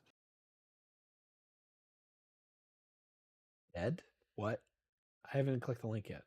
You gotta watch the bullet ball video. Well, you gotta give me a second. I gotta close out my stuff in Audacity first.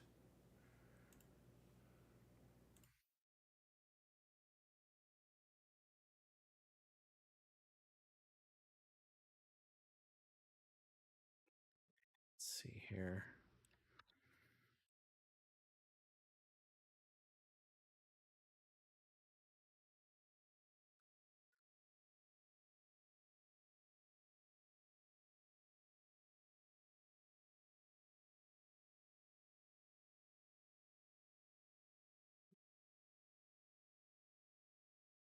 Copy link.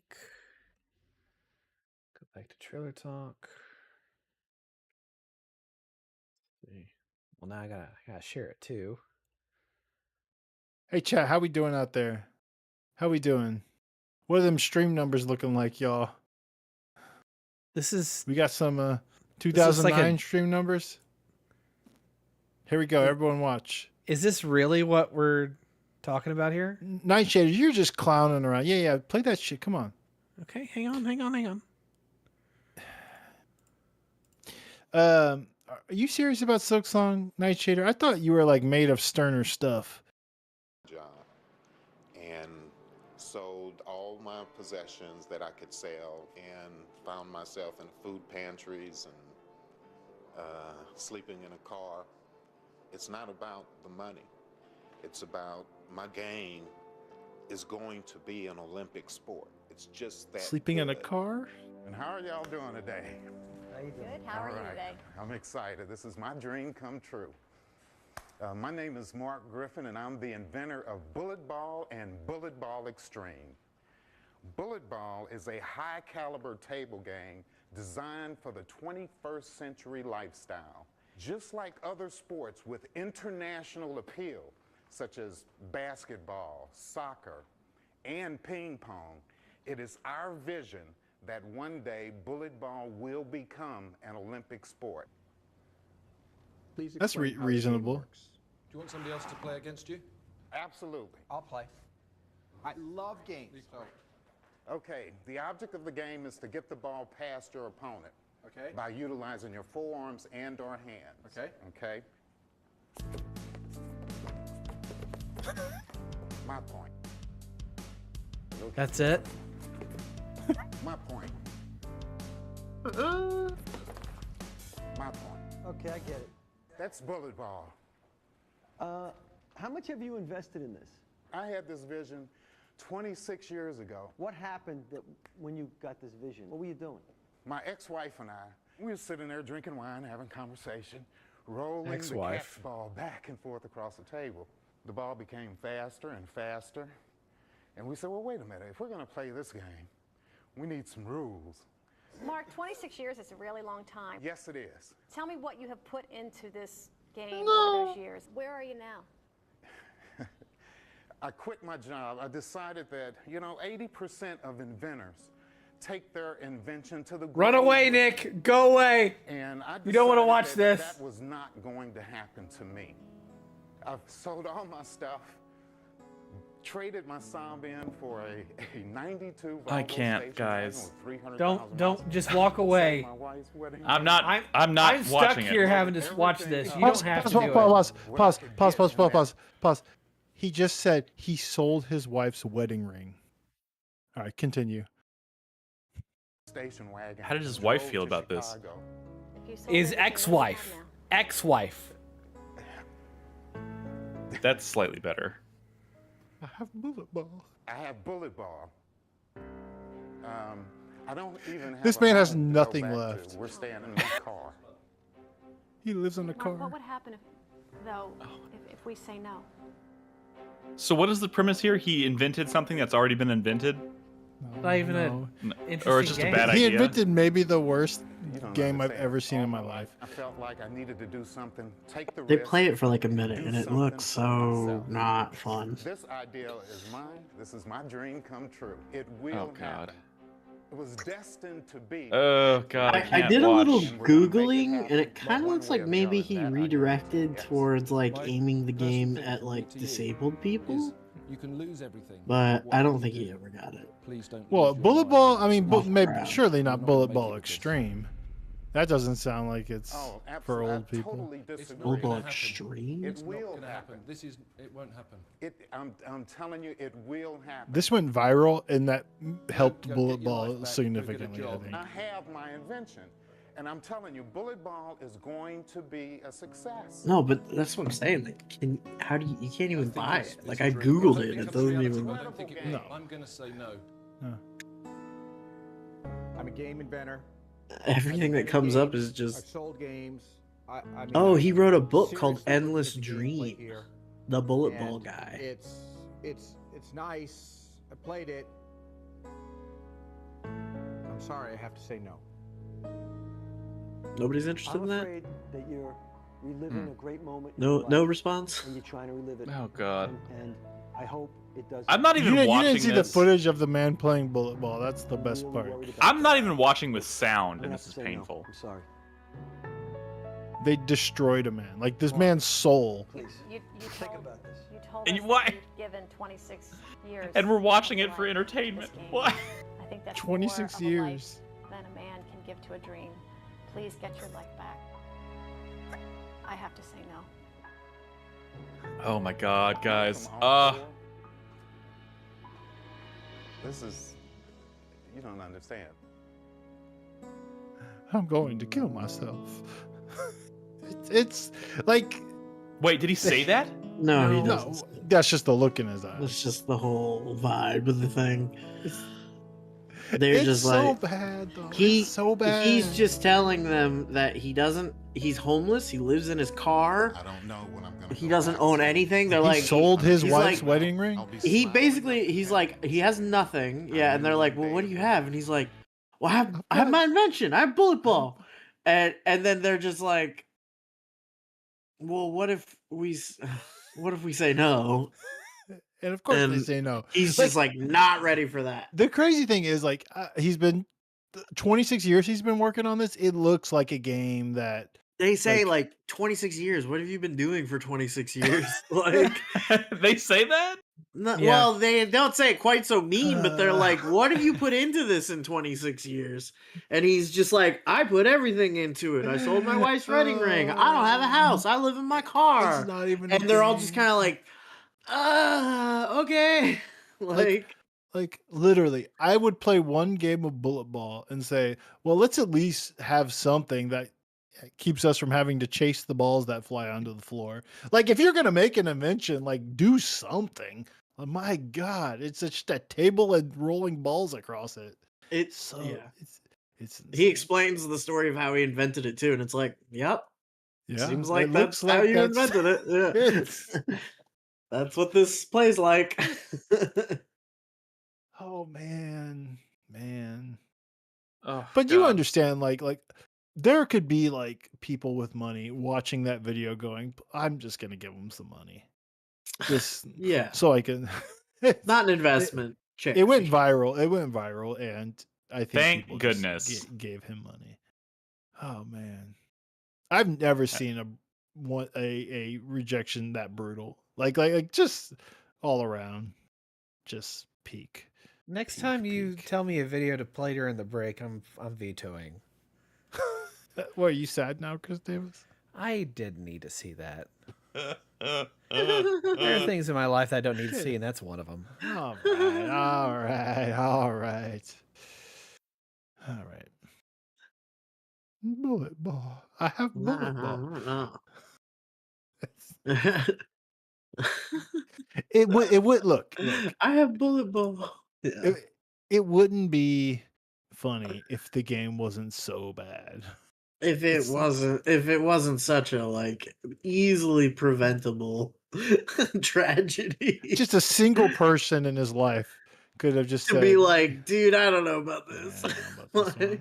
But they saw the twinkle in his eyes and they just couldn't. It turns out that was his wife.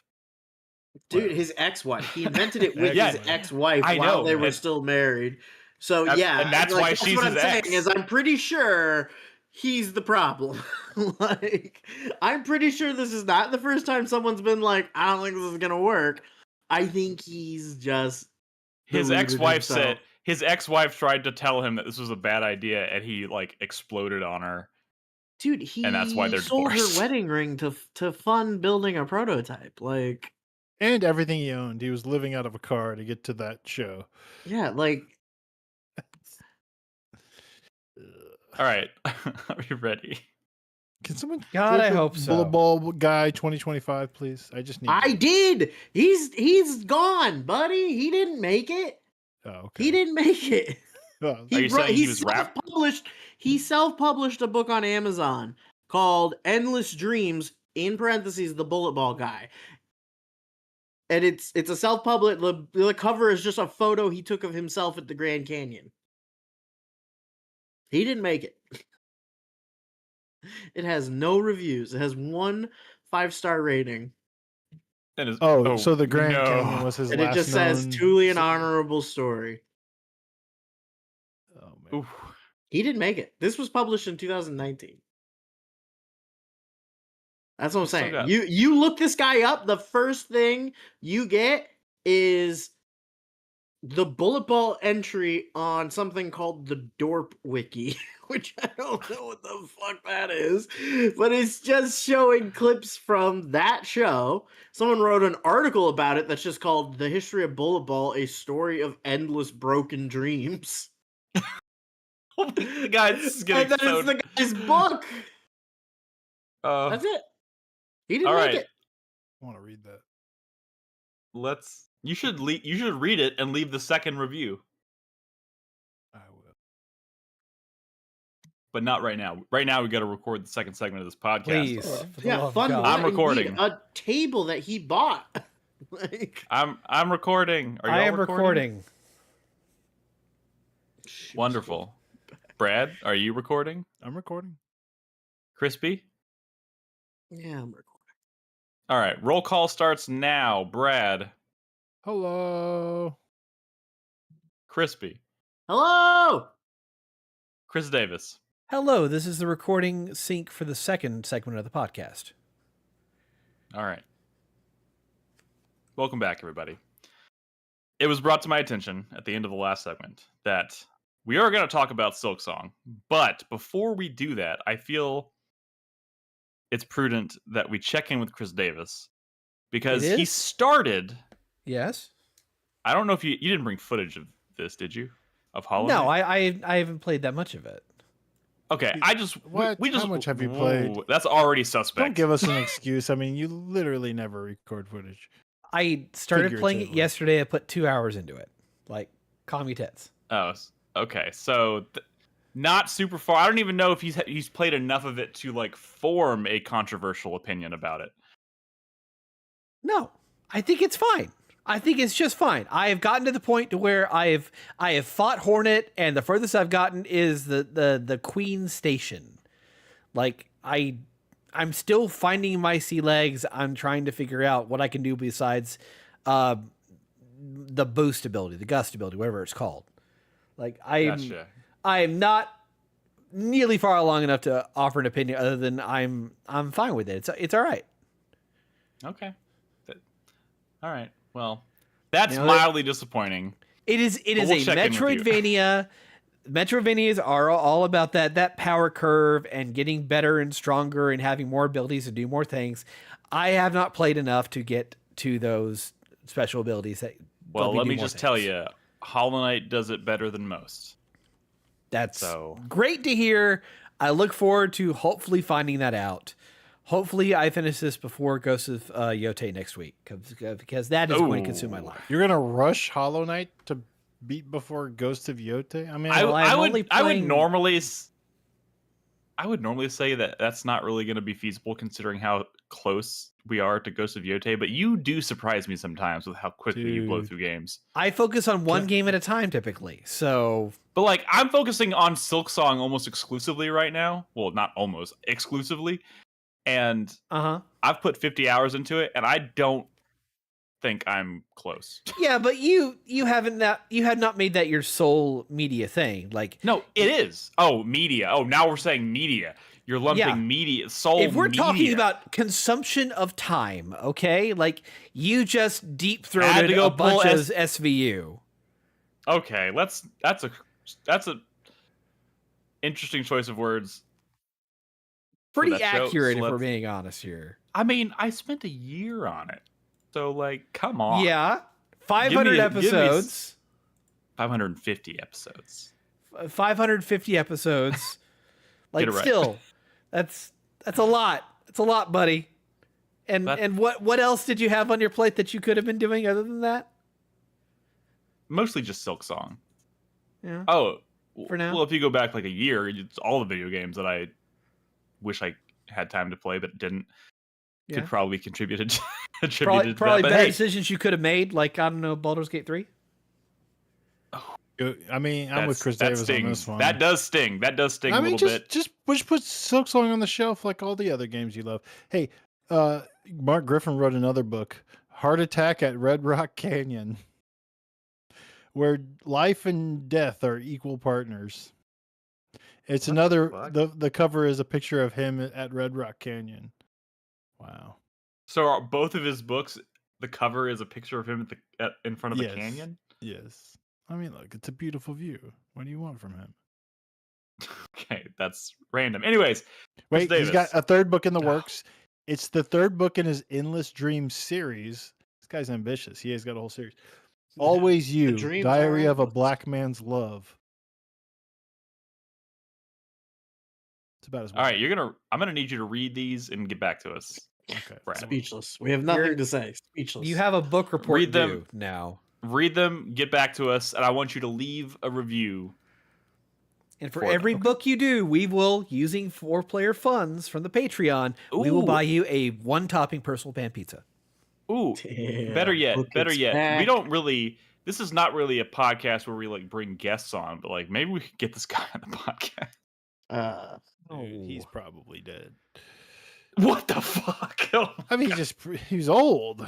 You saw him in that video. His hair. Wait, how long ago was that video? Like pretty old. At least 10 years. At least 10 years. Man, you're making life sound really short. I know it is, but still. All right. Anyways, Chris Davis. That was a huge tangent. Neither here nor there. Before we talk about Silksong, I know you wanted to last week, but we didn't obviously do a podcast last week. So you had some final thoughts you wanted to deliver on Metal Gear Solid Delta Snake Eater. Go. Yeah. So I have finished this game. After 45 hours, I have platinumed it. Damn. It's really fucking good.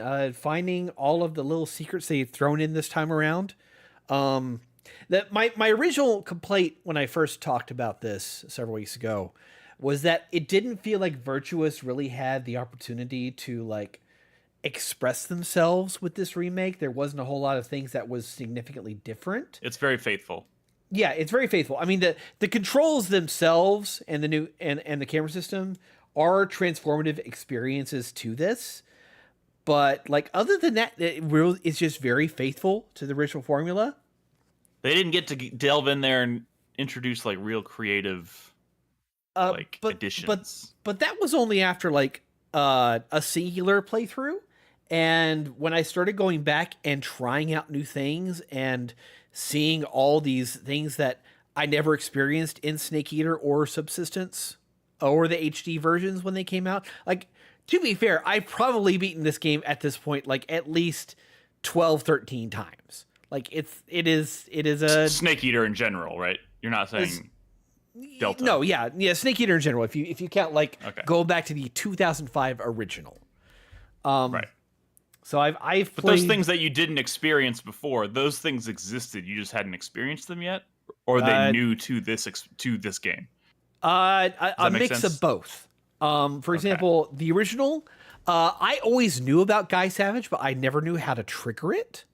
I didn't know that you had to save during the jail sequence and then sequence. reload that save in order to unlock Guy Savage the Dream.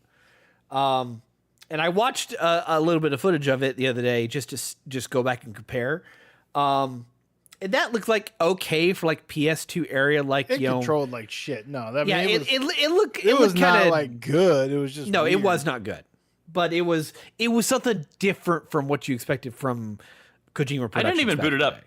It was available from the main menu after you beat this game. Yes, and I still didn't do it. You absolutely 100% should. Am I correct that this is actually developed by Platinum? That sequence is developed by Platinum? Yes. Okay. It feels like a Platinum prototype, and it's actually kind of fucking cool. It is completely different from the original Guy Savage. This is like a whole... They might as well just thrown that out and just said, hey, we'll just make our own thing. Just throw it in there for this remake. I mean, that's probably what they did. And it's fucking cool. It's like, so if you play the base Delta experience of it, like just loading it up from a natural progression of the game, it's like 7 minutes long. It's meant to be like a truncated small experience. If you beat the game and play it, then they open it up and let you play for like 15, 20 minutes, as long as you can kind of survive. And once you get like the gameplay loop of attacking the enemy waves and then dodging to trigger your special ability to do even more damage, and then you have your super ability, which just goes around and just destroys everything on the fucking map for a set amount of time. Like, it feels fucking good. You really, really should check it out. Like, it's night and day different from the original. But you gotta get the Xbox version so you can play the Bomberman mode. Well, yeah, Bomber. I did not get the Xbox version. I got the PS5 version because fuck Microsoft right now. That's fair. It's going to be quite a while for me with Microsoft right now. So I only played Snake vs. Monkey, and Snake vs. Monkey was really good. even though it was only like 9 levels and you're done with it inside of an hour. It's still fun. But there's other little things too. Like, so when in the original versions of Snake Eater Subsistence, the boss's fight at the very end of the game has always been like one of the toughest things to pull off if you want to do CQC. Look, it was annoying. It was annoying. It was annoying. Yeah. In this, they have figured it out to where it's actually pretty fun. Because it was still a hard fight. I spent quite a while on that final boss. Yeah, but did you know that you could CQC counter the boss? Yes, I did like a handful of times, and then I kept trying to but I would almost always do it accidentally. Like whenever I tried to focus and do it intentionally, I almost always fucked it up. Yeah, so they added this slowdown ability for when the boss CQC attacks you. And it's dependent on the type of weapon you're using and whether you're doing hand-to-hand or with a weapon. But it'll do a slowdown, and that's just a very, half a second window for an unprompted QTE for you to do a counter. And the further along you are in the fight, the tougher the window gets. And then after her bar gets halfway down, she introduces a secondary attack you have to QTE, which is an even stricter window. So it becomes like you gotta practice it to do it right. But when you pull it off, it feels really fucking good. I played that boss fight quite a few times on this most recent when I played Delta, and still a beautiful fight. It's still a really cool, memorable moment. But I eventually I was like, I don't know how many people do it this way, but I'm just going to be laying down claymores and trying to lure her into the claymores. And that's how I won that fight. Am I a bitch? No. That's a little bitchy. Okay. I mean, it's like this.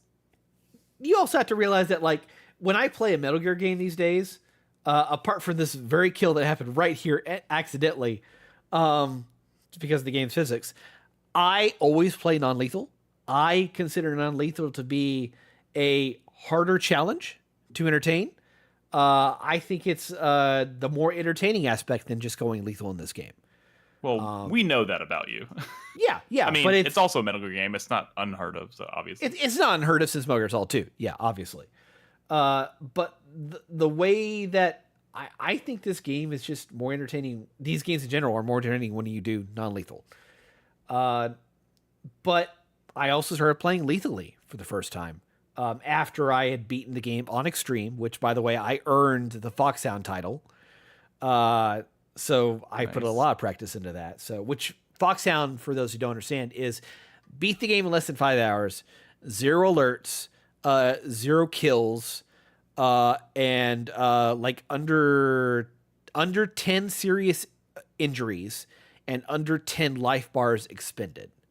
So essentially, you've got to focus 100% on stealth, but you got to know the enemy patterns and know exactly what scenarios to use, what camos to use in order to actually beat it. See, I've never really understood the appeal of going for challenges like that, because you could get to the end of the game and realize that you just fucked up, and that if you want to achieve that goal, you have to start over, right? Actually, no, not in this at all, because you can just pause the game and you can go into the records menu right there, and you can immediately see how much time you've had, all your alerts, all your kills, everything is listed there, and it is updated every single time you choose. Right, if you choose to save scum, you don't have to worry about it. You could so you can save scum for this. Yes. Okay. Never mind. Unlike the original, you can immediately load up that autosave. Okay. People are playing Silksong on hardcore mode. This is nothing. Well, some people are sickos. Yeah, people speedrunners, this is nothing to them. But there's also so many other little touches. So this game shoot has that guy in the dick. I mean, yeah, I will eventually. Okay, so in the original there was the secret theater, right? It was the gag reel of the game where they take all the various cutscenes and they swap out the models and they just have fun with it, right? Right. That returns in this. They have those original sequences kind of put through a 30 frames per second with a sepia camera filter just because they can. But they've also added, Virtuous got to do their own secret theaters. There's 3 of them. But in order to unlock all the secret theaters, you have to find them in the game. So you will find guards that sometimes have little film canisters on them. If you interact with them in any way other than to just hold them up and have them relinquish the item to you, you lose the film reel. It gets destroyed. So if you try to CQC them, if you even just bump into them, you lose. So you the just gotta film reel. threaten them until they do the wiggle thing and it pops out of them. Exactly, 100%. And then you can shoot them. But there's also a number of the guards in the game that are like in such strict patterns of patrols or placement that it's almost a puzzle in and of itself as to how to approach them and pull this off. Yeah. So it's, I don't know, it's another little bitty challenge. In addition to the new collectible geckos, the duck things compared to the frog things from the original. Oh yeah. Yeah. It is such a nice little extra challenge to add to the game that makes you want to play through one more time. Speaking of challenge, I did really enjoy my time with this game, but I wonder, when I finished it, I did wonder, I was like, have I kind of fallen out of love with Metal Gear Solid? I don't know. And that's not trying to, because I did enjoy it, but I was just like, I don't know. what does that mean? What does I that don't mean? know. It doesn't man. exist anymore. I guess that's true. I suppose that's true. Well, I mean, it's coming back, but just not with the attached. No, we're getting something new. Are We're we? getting Fizzant. Well, You guys didn't see Kojima's this? making his Metal Gear clone Fizzant, but like, Oh, that's right. They You showed don't something know that about it's a that Metal too. Gear clone. That's crazy. bro, Tactical espionage action. Look, Yeah. he's making his Silent Hills that he can't make because of Konami, and now he's making his Metal Gear that he can't make because of Konami. So like, I Yeah. think he's got a type. I think he's checking off all the boxes. I can only hope that we eventually get his phallic Zone of the Enders clone mech game that we all know Phallic. we need Why'd to you have play. to throw phallic? Why'd you throw phallic The in there? Is there cockpit. something You pilot the mech in a cockpit that's in the cock of the mech. That's what it is. That's what Zone of the Enders is. Okay. Played Zone of the Enders, both of them. I don't recall that. Is that really part? Is that? Are you Did I fucking just- kidding me? Yeah, dude, it's a cock. Yeah. Whoa! Oh man! Open your how'd I miss browser that? right now and Google mech from Zone of the Enders. You mean Jehuti? Jehuti or Man, Anubis you or just any got of them. fucking They're all the same. Cool, Chris Davis, you got schooled. Show me. Damn, dog. There it is. Big old dick. Sitting in that dick. That's where that's the cockpit. Yes. I never realized that was the cockpit. Buddy. Oh my That's god! everything. Buddy, friend. I just thought it was part of his like little skirt, his little defensive skirt on it. Man, it does look like a dick, doesn't it? Oh, Shit. Cock? You can wait just until say- you see the animation of you transitioning from combat mode to travel mode. Yeah, I mean, it goes okay. full fucking erection. Like, I'm serious. That is phenomenal. I'm gonna go back and play Zone of the Enders. Shit. Zone of the Enders Specifically, 1, by the way, Second better Runner. than it gets reputation for. Zone of the Second Enders Runner 2, is pretty- I understand pretty that good 2 is the better game, technically speaking, but I like 1 more overall. I played both of those games a lot, and somehow I did not know about the penis. Buddy. So Oh, buddy. I think that says a lot more about you than it does about me. Let's be real. I was an innocent soul, okay? Ekans is snake backwards, Nick. That took you like 15 years to figure out. Like It did. It did. I worry about you, man. Sometimes there's things that are just Also- right in front of your face and you don't see them. Like this dick. Yeah. Sorry. Yeah. Sorry. All right. Anything else you wanted to add about? It's a fucking great remake. It's probably going to be on someone's top 10 this year. Very respectful. Sounds like it's an a lot admission. of fun. Really want to see what the snake hunt mode is, the fox hunt mode is, the multiplayer thing. But that's not out yet. That's coming later, right? Wouldn't it be a Yeah, waste sometime of this fall. putting this on your top 10? I mean, here's the thing is that it seems okay. So they've only released like 5 seconds of footage of what Fox Hunt is supposed to be, and it seems to be focused on the AT camo, which is an unlockable from getting certain titles in the game. And that's how I beat Extreme with the AT camo because it's really fucking useful. But I want to see what this mode is, and that might be really fucking cool if it's based around this. Sweet. Cool. There you heard it here first. It's going to be on Chris Davis's list this year. It'll theoretically be, yeah. It will definitely be in the Theoretically. intro sequence of the video. Well, technically speaking, we put a lot of games. You in gonna put those some intro Trails sequences. of the Trails in the Sky remake footage in that intro? Depends Dude, on who we was able to historically capture put footage like of it. we put footage of like terrible games sometimes in the footage. Mhm. in I'd the like to intro know what to you're these talking videos. about. No, I'm Nick. just saying like we're not when we're recording footage to use in the intro, like we just use whatever like works really well and goes with the music. So like sometimes we're not really, you know what I mean? It's just like here's a bunch of footage, a bunch of random games we played this year. Not all of them are great, but There was a year in which we had footage of Dying Light 2 in the intro. Yeah. Terrible game. okay. All right.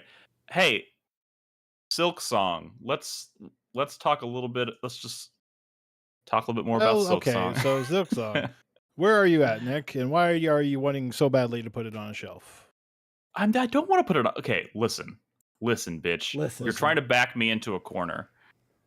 It's not going to work. Back yourself goddamn it. into a corner, bro.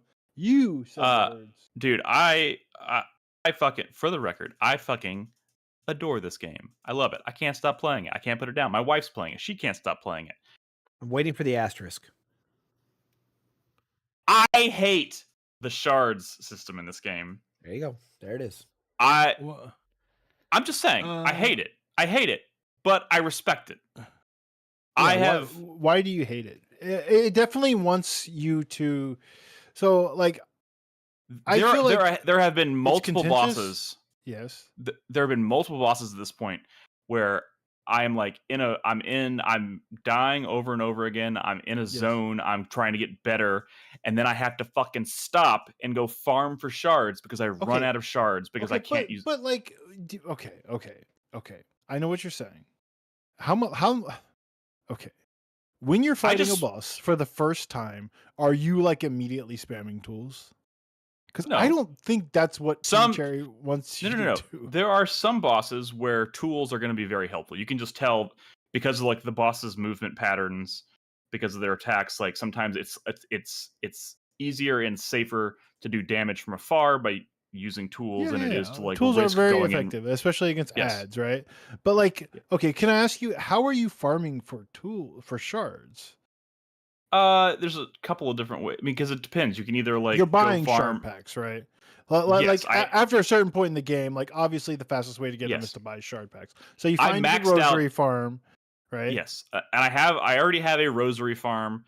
I go do that a bunch. I buy a bunch of. I went to a boss fight yesterday with 20 shard packs, and I also had about 700 shards on hand before I ever touched the shard packs. You burned today. Through all of that. I burned through all of them. Okay. And okay. here, listen. Before you ask, can I just ask this question?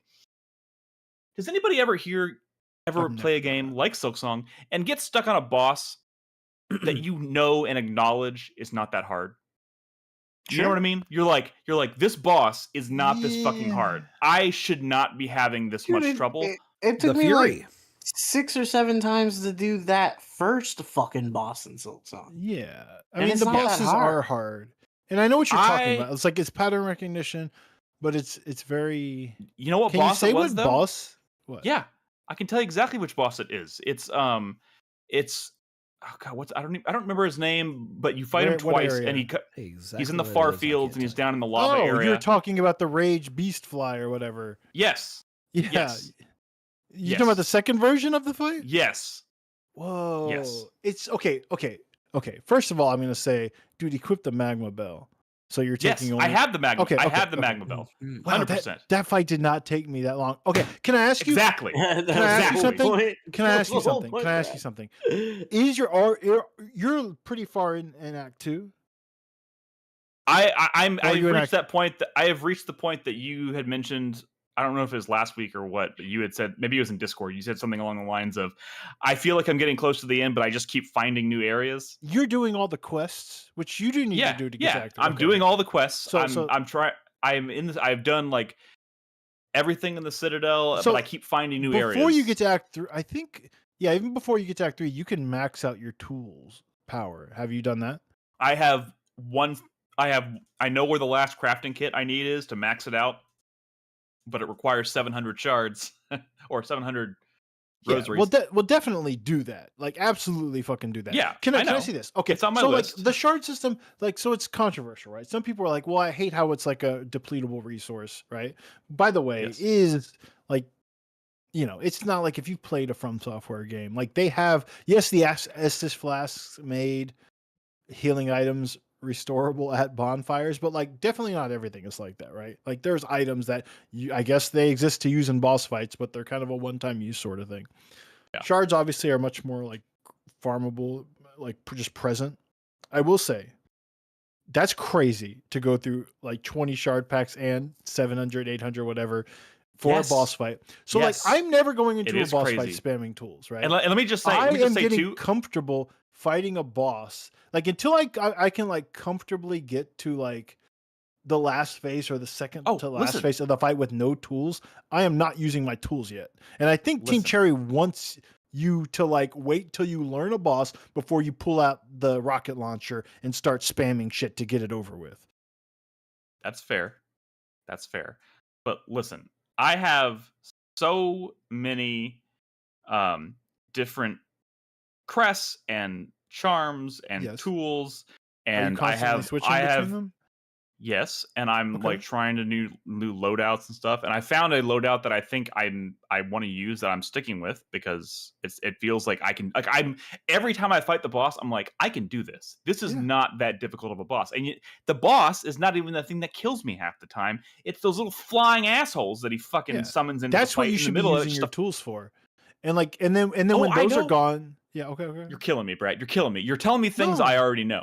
I'm just saying, like, that is... I'm at the point right now where everywhere I go, everywhere I look, I'm running into bosses that are giving me the same problem, which is I'm going to need to use tools pretty heavily to fight this boss, but I can't. I'm running out of shards too fast. I have to keep stopping and going farming for more shards. And I hate ask you it. Whatever. I don't want to spend. I don't want to spend 20 minutes talking about this. This is like one of like the only interesting conversations people are having about Silksong. So hang on a second. When you run out of like shards, do you start swapping tools? Because so like the way tools work, because it is a resource that goes away, it kind of forces you to like, well, I can go get some shards, or I can just try all these other tools that are and so it kind of forces you to try tools. If it they all was have their own inventories. If it was a bar that refilled, you'd probably just stick to the ones that you knew are powerful and never use some of the ones that you might not even realize have power. They also have things like, I'd argue, really powerful tools like the blue liquid and the orange liquid, right? From the fleas and the... I never use those. But like, I know. Think about it, right? That is not only a resource that you have to renew, but you have to go to a place in the world to get more of those, right? Like they want you to have options. And those, if you've never used those before, they're extremely powerful. You're probably not using them because you don't want to go get more, right? But like they want to have different levels of like power and like resource grind because they want there to be a tension, right? They want you to know that your tools can be really powerful, but if you use them, like you're like essentially wasting them if you die immediately afterwards, right? So it's kind of this thing that, at least the way I've approached it, and I've basically done everything in the game except the final boss, I think. Like I've done all the optional bosses and stuff, is get to the point where... Like the final boss, or like the final boss? Yeah. I'm in Act 3. Like the thing is, like the problem in Hollow Knight 1 is you can just, with certain builds, a lot of the bosses you can just face tank. Like obviously you can't do that with the Radiants and like the DLC bosses, but a lot of the bosses in Hollow Knight, you could just stand in front of them, face tank the boss, and just nail until they're dead. Like a surprising amount of bosses you can do that. Maybe a little jumping around here and there. Between like double damage in Silksong when you're like touching bosses and certain attacks, between the fact that like tools are a really powerful burst damage thing you can do, but if you're careless about it, you're gonna waste your shards and you're gonna have to go grind. It sounds like you're accusing me of being no, because I get like that too, and it's fair, and like sometimes, but like it's desperation, right? Like this system is all about like I think the boss is almost dead, or like I don't know what's going on, let me just throw all my tools at it. Like they want to force the player into that like desperate position of my like, favorite I'm combo, just gonna throw everything at the enemy, and sometimes it works and you kill the boss and it feels great, and then sometimes you throw everything you have at it and then you get one tapped and die and it feels like shit. But now you're going to go into that boss fight next time playing a little bit smarter because you're using ammo essentially. And I like that there's different levels between like silk skills and tools and stuff. Like there's different like levels of value in terms of your resources. But what that also does is it lets them have crests, like crests that like double down on shard use, like the ancient crest. Like I mean the architect crest, right? Which is the one with the drill, which you can actually craft in battle and bring it to like, if you have the shards on hand, you can recraft all your resources and have even more tools in battle, which is crazy, but you got to make sure you're not getting hit because you can't heal if you do that. It's giving the player options. Like running out of shards has also forced me to use the shaman crest more.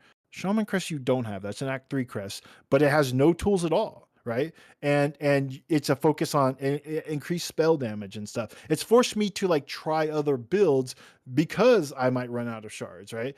And I might be stubborn about going to get more. It's also like, even like the Wanderer's Crest only has one tool slot like that, but it's like the fastest attacking nail in the game. It's basically a build that gives you a little bit of like tool accent damage, but really the brunt of your damage is going to be coming from your needle. Like there's all kinds of like options that the game is giving you, and by having tools be a depletable resources, it forces you to try new builds, new crests, new tools, because the ones you really liked have run out.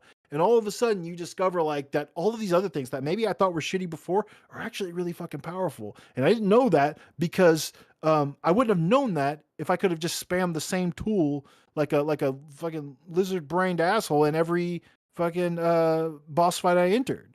Right? Look, maybe I'm a basic bitch. Also, maybe they wouldn't be able to be as strong as they are. And they're really strong. I know. Look.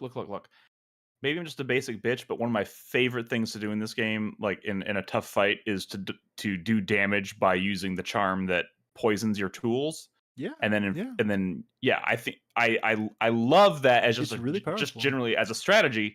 So I do rely on it quite heavily. And there are some bosses. Maybe I'm also just not as good at this game as some people are. So like there are some bosses after like patient. Well, I am patient. I am patient. You burned through 20 shard packs and 800 shards on top in a single boss fight? 700. And this was the I'm also very stubborn. Do you have the double jump yet? Yes, I'm using it in the footage. In fact, I got it last night. I got the double jump at the like 45-hour mark in this game, by the way, which seems crazy to me. But it is also like super game changing. If you're dying on bosses like the Beast Fly or like the Brood Mother, I don't know if you've done that one yet. I'm doing the Brood Mother. It has nothing to do with tools. It is because you are getting physically hit by the boss and you need to be focusing on movement. Like above all, pogoing, wall jumping, anything. Stop letting the boss run into you. That's what's killing you. I know. And I'm not trying to say get good. I'm saying that the game gives you a lot of options and they don't want like Team Cherry clearly doesn't want the player to not have to like, kind of learn a boss. There are some bosses you can completely cheese with tools, but it's not most of them. And I think that I respect it, right? Because you still have like the freedom to try new things. Like Sekiro is a game that is extremely difficult. Extremely difficult. Oh, I know. And there are Beating that, tools. by the way. There are tools, and they are kind of a depletable resource, but the tools, especially in boss fights, the hard boss fights, are never really like that effective. Like what I'm saying is you're gonna have to get really good at parrying in Sekiro to be successful, no matter what. They don't like it's not, you don't have a plethora of options. You have to be good at the one thing you have to be good at to be successful. Silksong, I'd argue, is not like that. Like they've kind of like created an in between, right? You can't face tank everything. You don't have to like master like not getting hit like perfectly. You can still spam tools here and there, but they've found like an interesting middle ground to me where it's like, I have to learn this boss battle, but I feel like I still am powerful enough to cheese it a little bit. And I love that about it, because I'm basically mastering a boss fight up until like the final phase. And then I'm like, oh my God, throw everything at it. And then when I'm so just desperate for it to end, that when it finally dies, I just feel like so happy. And I mean, I get it. I get it. I mean, here's the thing. I love it and I respect it. I love it and respect it for all those things that you mentioned as well. But I am finding quite a few of the bosses in this game to be really brushing up against my skill threshold. It's fucking hard. Just like this, like as someone I thought were trash, but on some fucking bosses, they're insane. And like it's a little bit of a Mega Man thing. And I think that if they didn't force you to try other tools, you would not know that. And I am mixing it up. There are some that I just flat out don't use very much, but I do mix things up a lot. And I am constantly changing on my things, but I obviously have preferences. But I do also recognize that like I consider myself pretty good at these games, and I like to say this a lot, but I am pretty proud of the fact that I beat the Radiance in the first game. It was one of the hardest boss fights I've ever done in my life. Absolutely. And I've beaten Sekiro, probably one of the other hardest games I've ever beaten in my life. And this is pushing me to my limit, which I wasn't really expecting. But I mean, so like if you had played all the Hollow Knight DLC, it probably wouldn't be too surprising. But like the Hollow Knight DLC, like a lot of it came far after release. I think a lot of people did. Like if people played Hollow Knight in like 2018, I think they by default played one of the DLCs. Like most people played that one, but they like the Grim Troop and stuff. They kept releasing crazy DLC that had stuff harder than the Radiance.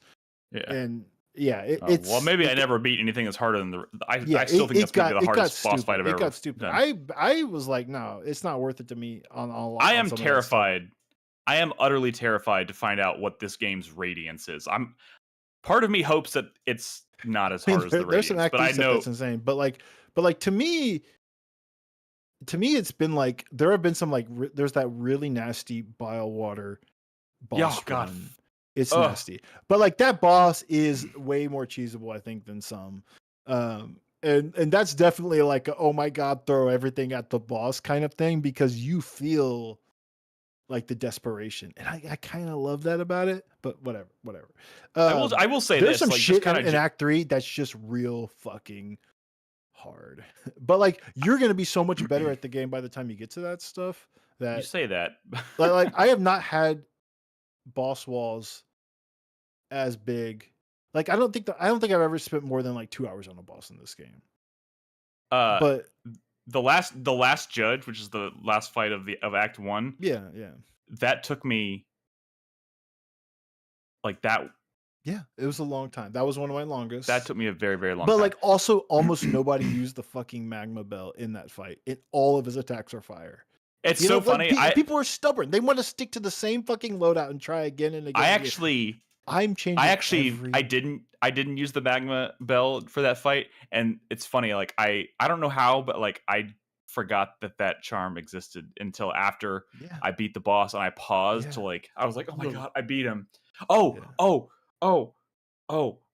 After like 2 hours or more of trying to beat the last judge, I beat him, and I was like, oh my God, I did it! And then I sat there, and I was like watching the death animation. Yeah. He fucking explodes and kills me. Yeah. And I had to do the whole fight over again. Exploding a lot of people. everybody that killed is not a Castlevania player. If you grew up playing Castlevania games, you know better. And I knew better.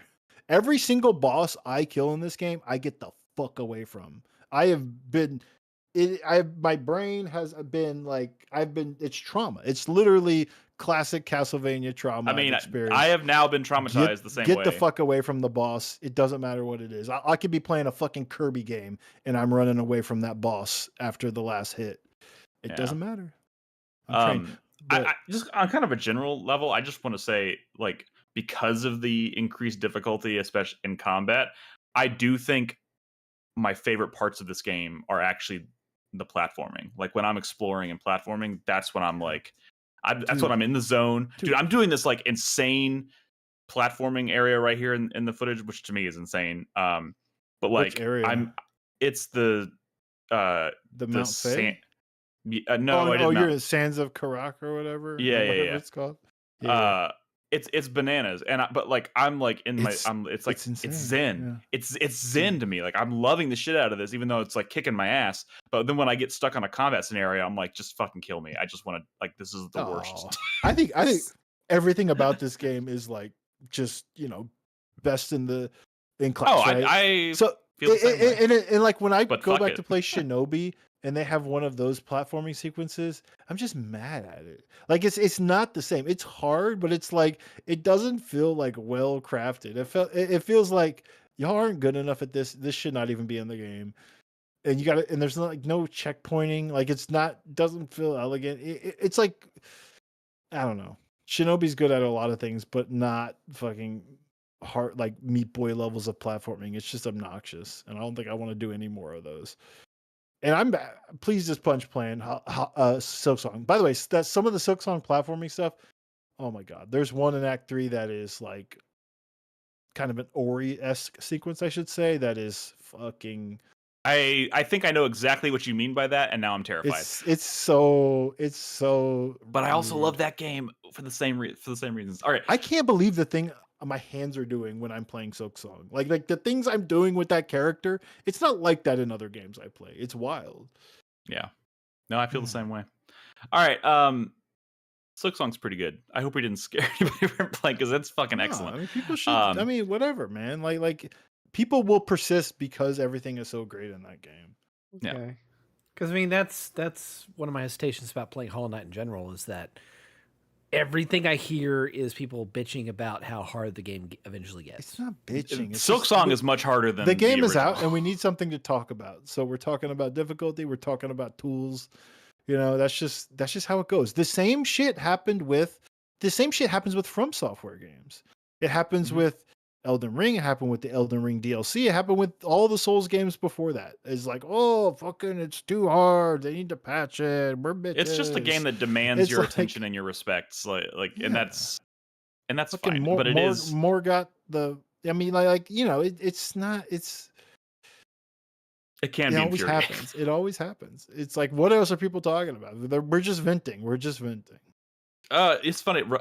This is totally unrelated, but I just found it out last night. The flea circus and the guy that you can pay to go into his little hot tub thing to get your silk back. Yeah. I didn't realize you could do this. Robin came in and told me you could do it. So like you pay 10 rosaries and he lets you go inside his little enclosed thing where you can sit in the hot tub. And then he comes, you see him in the background, like peeking through a hole. Like he's like a peeping Tom. Yeah. If you attack him, have you tried attacking him? No. If you attack him, tried attacking him. If you attack him, he's like shamed, and then he'll be like, "I'm so sorry, I didn't see anything, I swear." And then he lets you use it for free. Oh, like forever? Yeah. Can I ask you something? Have you, Nick? Have you unlocked the Vesta Crest upgrades? Remind me what that is. There's an area like connected to like a secret area. Yeah. It's behind one of the Needle doors. Yeah. Where you talk to Ava? Yeah. You need to do all of her upgrades.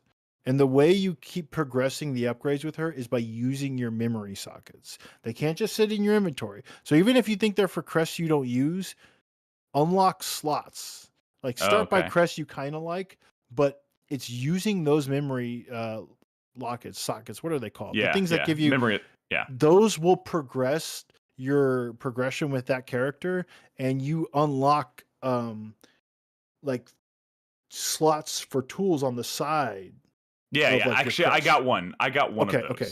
And you can get another one, and that's like, let me tell you, A game that's changer. extremely powerful, especially because the second one is a blue slot, which can be very Ooh, that would be powerful. helpful. So like, that would be helpful. use those memory sockets and go back to her. Okay, good to know. All right, we're gonna move on. I'm sure it'll Silksong come up. Thank you for sticking with us. That game is fucking fantastic. All right, let's wrap it up with the 4-player minute, guys. You know how this works. Final thoughts for the week. Brad, Yes. are you ready? Yes, I'm ready to go. I'm thinking a lot about Konami, y'all. My fuck you, my thank you, my fuck you, my fuck you, my fuck you for the week goes to Konami. Hell yeah. I'm thinking about Silent Hill, coming back, doing in great shape. Metal Gear Solid, at least it's getting cool ass remakes. Even Suikoden, maybe, right? This fucking gacha game actually looks kind of goated, but it's still a gacha game, whatever. It still boggles my mind what little they've done with Castlevania. But like, I feel It's like coming. It's I'm gotta be not saying Konami's turning around, but like the vibes are in like a better place they've been in decades, and I feel like it has to be a thing. We've even heard it rumored before. Before all I know, those could have been bad projects, canceled projects. I'm getting a lot of what I feel blessed in terms of like a lot of the things I like in video games, like even this year, right? Like getting amazing things I love, getting sequels, remakes, whatever, right? But Castlevania is the one that I love deeply that I feel like still really eludes me. And there's a lot of cool games that are like Castlevania. I mean, even Bloodstain kicks ass. But like I want Bloody Tears. I want Vampire Killer. I want the thing. All I'm hoping for is please come back, Castlevania, and whatever you are, just please don't be Mercury Steaming. Please be something like cool or surprising or fresh, or just even if it's like not that inspired, just be good. Just be back. Just be back. But not like tragic, because some stuff has come back like Contra or whatever, and it's been kind of embarrassing. But Castlevania, I feel like they would know not to fuck that up a little bit more.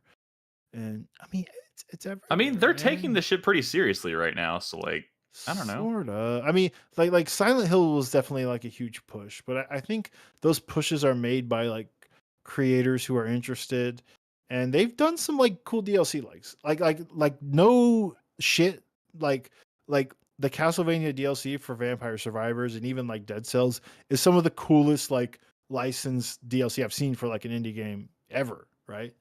Yeah. But like I need the real thing. I fucking need it. I need it. I mean, there's shows and fucking they were in Smash. They had Richter and Simon in Smash. Everyone loves Castlevania. Fucking Metroid is back. Like, where is Castlevania? It is crazy that a season of an animated television show got like, what is it, 3 seasons? No, on Netflix. No. Like spin-offs have gotten multiple seasons. Like and there's still no game to go along with it. Yes, it seems bananas. Yes, it's crazy. Cool. Like they literally use like from the creators of Castlevania the animated series. Like and you're like it was successful. What creators? And it means something. It was successful. It had a spin-off that had multiple seasons. It meant something. It means something now. Like come on, man. It's like Shinobi and Ninja Gaiden are back this year. Everything is back. But Castlevania, it's fucking, I don't want to say everything. I'm sorry, like Star Fox and F-Zero fans. I know we're out there. There's struggle. Yeah, I mean, like Mega Man's crazy, right? Capcom is a successful modern third-party publisher, one of the most respected, and Mega Man, their like mascot, is nowhere to be seen. It's stupid. I get it. It's like Sonic. It's like Sega releasing games and not having Sonic games. It's absurd. But touche. But Castlevania is my Mega Man, and I need it. So please, please, please, please. That's all. Fair enough. All right, Crispy. Oh well. I've been playing Batman Arkham Knight again. Yeah, where'd that come from? Well, I mean, I watched no Superman shade. again. And then after watching Superman, I was like, I should watch the Batman again. And I watched the Batman again. Really good. Watched it like 3 more times. And then was like... But you watched the movie 3 more times? That's many hours. Yeah, I think I watched that movie like 4 times in the last week. Oh, okay. Oh my god! I mean, it is a really. That is. It's a good movie. I think that movie has. I think that movie is saw a probably Twitter somewhere in my thread top where 10. a guy was talking about he did it in like monochrome, like he adjusted his monitor and watched it in monochrome, and then I was like, that looks so good, I gotta try that. You nerd. It's great. It's great. But like that's a It's such 3-hour movie. pretty- Were you watching the whole thing each time? That's a lot of the Batman. That Like is a 3 lot of times. movie. But like I like get 3 it. times. That is a movie I can't. When I start watching it, I can't look away from it. So it really kind of sucks you in. and I It's got my really copy good. of Superman today. I'm gonna watch that this And I was weekend just again. thinking a lot about like what I like about it, what I thought maybe could have been better about it, and like thinking about, you know, what they're doing. I don't know. Like, he's probably not going to be the Batman for DCU, but if No, he he's. is- They've already said as much. But like, I've never seen that movie. Should I watch it? they have said as much, but they stopped saying that, and they've said other things that are like kind of hinting that they might be thinking about it. But well, we'll see. We'll see. It, yeah, so I watched that and I was just like, fuck. I was like all Batmaned up, right? So I started playing Arkham Knight again. I started reading comics again. I haven't caught up with DC in like 10 years. And I started again. I started reading Oh Nightwing man, and we're about to get a new phase Absolute of Crispy like Batman loading and- up on honestly, DC it's lore. the first time in a long time I've been excited about DC Comics. Like, cool. it's the first time in a while that I've really been like not just into like the movies and TV stuff they're putting out, but like in the comics I'm kind of excited about what they're doing. Like the absolute stuff that they're doing right now is really good. I saw something I about don't the know. Absolute Joker, and I was like, "What the fuck is this?" So yeah, like the absolute line is the new alternate reality thing that they're doing, right? The whole it's a universe that was created by Darkseid, right? So the whole point of it is that all the heroes are like none of them have the advantages that they had in the normal continuity. None of them have like it's not a world that is geared towards hope. It is one that is geared towards despair. Yeah. So like Batman wasn't rich. He grew up in the slums with his like lower middle class family. His dad gets murdered when he's a kid, but his mom is still alive. And Joker basically gets Bruce Wayne's life. So Joker is like one of the 30 richest men in the world. He travels around the world and trains with like Henry Ducard and the League of Assassins and shit and like kills them all and then comes back to Gotham City.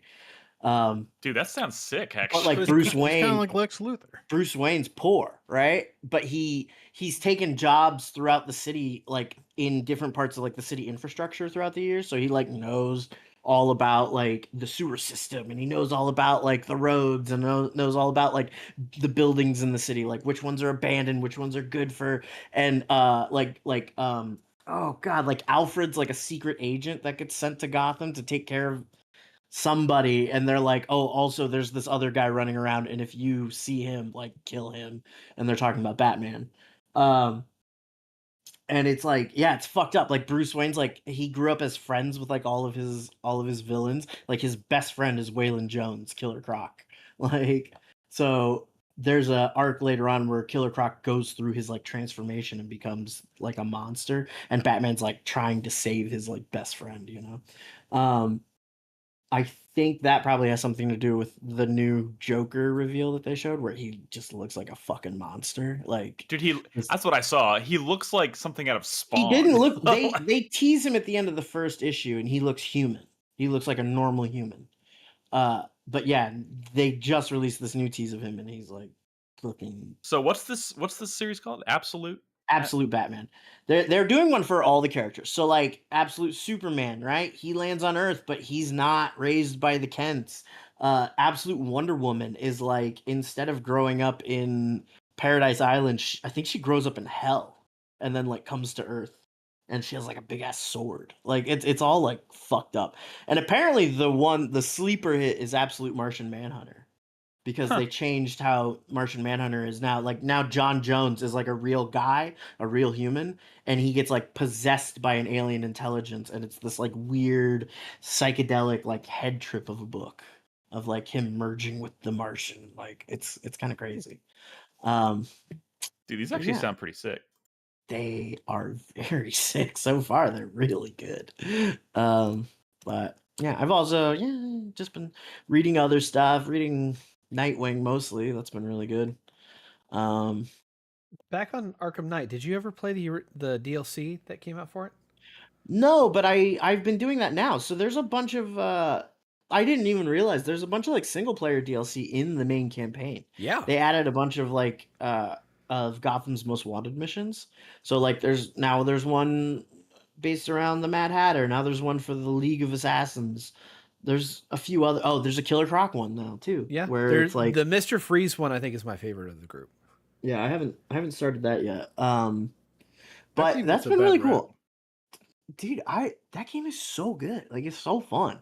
If anything, it's maybe a little too handholdy, I feel like. But it's so good. It's so good. And like just the Rocksteady fucking juice of it, you know, back when Rocksteady was still Rocksteady. Like the just over the top like maximalist design on everything. Like that shit's really cool. Yeah. I was like looking at Suicide Squad stuff again. I actually downloaded and played like 5 minutes of Suicide Squad a month ago. I think I 5 minutes. No, it was literally like 5 minutes. I played one mission, was like, I can't do this. And uninstalled I cannot. it. But there is still lots of like bits and pieces of that old Rocksteady in Suicide Squad. Like there are little details, there are little hints and stuff that are in there. And the design of that world is still fucking super cool. It's just, dude, I don't know, man. It's really sad what happened to them. I'm so fucking hyped up on Batman. I might finish goddamn Arkham Knight and play Gotham Knights again. Like that game wasn't bad. It wasn't great, but it wasn't bad. It was fun. Are you hyped about this Lego Batman game? Dude, I actually am. Like everyone's kind of saying this is like a new Arkham game coming out. It's like Arkham Knight, but everything's Lego. Yeah, I don't know. Just out of curiosity, since we're talking about Batman, Crispy, I don't know if you have a guess on this, but like, cause I've been seeing all like the news about like the script for the Batman 2 and whatnot, and Matt Reeves has been teasing a lot of stuff, and he's been saying that the villain in the Batman Part 2 has never been done on screen before, and I'm wondering if you have a guess as to who that villain might be. Clayface. I have 3 guesses. I don't think it's Clayface. They are doing a Clayface movie. I don't think. Yeah, I feel like Hush is like the most common guess. Hush is one that a lot of people thought. I don't know if it's either going to be Hush, it's going to be Court of Owls, or it could be Hugo Strange. I heard somebody suggest that, and that was an Hugo Strange would be cool. Hugo Strange would be good. I mean, honestly, I would love to see the Court of Owls just because I think that whole thing would be cool. Badass as hell. Hush, and it would fit so well with his Hush his isn't style. like that exciting though, right? I mean, he's just kind of like the Hush storyline is like a classic. It's a latter day Batman. It's like the character isn't really, but like tonally, all three of those. I think that storyline is maybe more prolific for the fact that it brought back Jason Todd and introduced him as Red Hood than Hush himself. Like I don't think Thomas Elliott's really like that beloved, but he might be. Court of Owls would be interesting. I feel like Court of Owls would fit really well into like Matt Reeves' version of like his depiction of Gotham and yeah. I mean, because the first one is so much about how like the entire city is like built from the ground up on corruption. Like yeah. You don't think he would maybe go for like a lesser villain like Calendar Man or something like that? He might. I mean, I don't know, because like the problem is that like so many movies have now claimed that The Long Halloween was like an inspiration for them, that I don't know how you Yeah, I don't know. You're gonna do Calendar Man, but you're just gonna adapt Long Halloween again, or tell a different story that's probably not as interesting. I don't know. I don't think it's gonna be Calendar Man, Okay. but it could be. It could be. Also, James Gunn tweeted out like the front page of the new Superman script, and it had a brain on it. Yeah, he's teasing Brainiac. Okay. Nice. Brainiac, dude, hell yeah! Bottle City of Candor, that would be fucking sick. I can't wait. I feel like Candor Man. would be something they do with Supergirl, though. Maybe, but it's in the Fortress of Solitude, and it's something that it was it in the bottled new by movie? Brainiac. Like it's something that he gets from Brainiac. Yeah. Oh, okay. So it wasn't in the new movie. Okay. The Bottle City, I don't think it was in the new movie. Okay. I don't know. I'm gonna watch the Batman and Superman this weekend. Yeah, they're both really good. They're both really good. Yeah, and they're both really good, and play for Baldur's really Gate 3. good. and they're such nice like I don't know how to they complement each other because they're tonally Yeah, so watch the Batman different. and then watch Superman for your like to lift you back up. like, okay. Yeah. Okay. Give you some hope in the All world. right. Yeah. Sorry, that was a bit of a long tangent, but I don't know. I don't know if Matt Reeves' Batman would fit in the DCU, but it would be really fun to see that version of Batman interact with this new version of Superman. But yeah, it would be cool. Would be cool. All right, Chris Davis. Final thoughts. I'll be real quick since that one went a little long. Two parts. Number one, RGG Studio just wrapped up a direct, and they have formally announced Yakuza Kiwami 3. It also includes an entire expansion called Dark Ties that's built into the final product, starring Mine or whatever his name. Shitaka Mine. I forget how to. Anyway, never played that, but that comes out February 11th. Of course, it being Sega and RGG, there's also a bunch of DLC side stuff that you can get with it. Yeah, so they announced that. The other thing, I think the more interesting thing is that what Sony announced today. So they've announced a new merch thing they're doing with their games, starting with Ghost of Tsushima and then Ghost of Yotei starting next week. It's something I kind of always wanted to see. If you have completed certain trophy objectives in Ghost of Tsushima, you can buy exclusive merch that checks your PSN ID for that trophy that you've earned, and you can buy that thing exclusively. What the fuck? It's two things so far.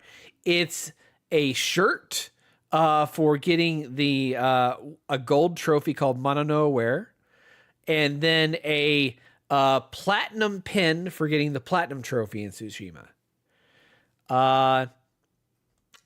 I've always kind of wanted to see something like that, and they're actually so doing it's not only rewarding. It's not only rewarding like getting the platinum. It's like just for random. If you happen to get the reward is you get the opportunity to give Sony money for a fucking 100% that yes. Oh, they don't just give it to you for having the trophy. You have to. You have to buy it. Like the shirt's gross. $30 and the pin is $25. Yeah. They're gaslighting you into giving. Yeah. Thinking you've been given the privilege. Yeah. They're also timed exclusive stuff. Like you have to earn it by a certain date and you have to purchase it by a certain date if you want it. So it's limited runs.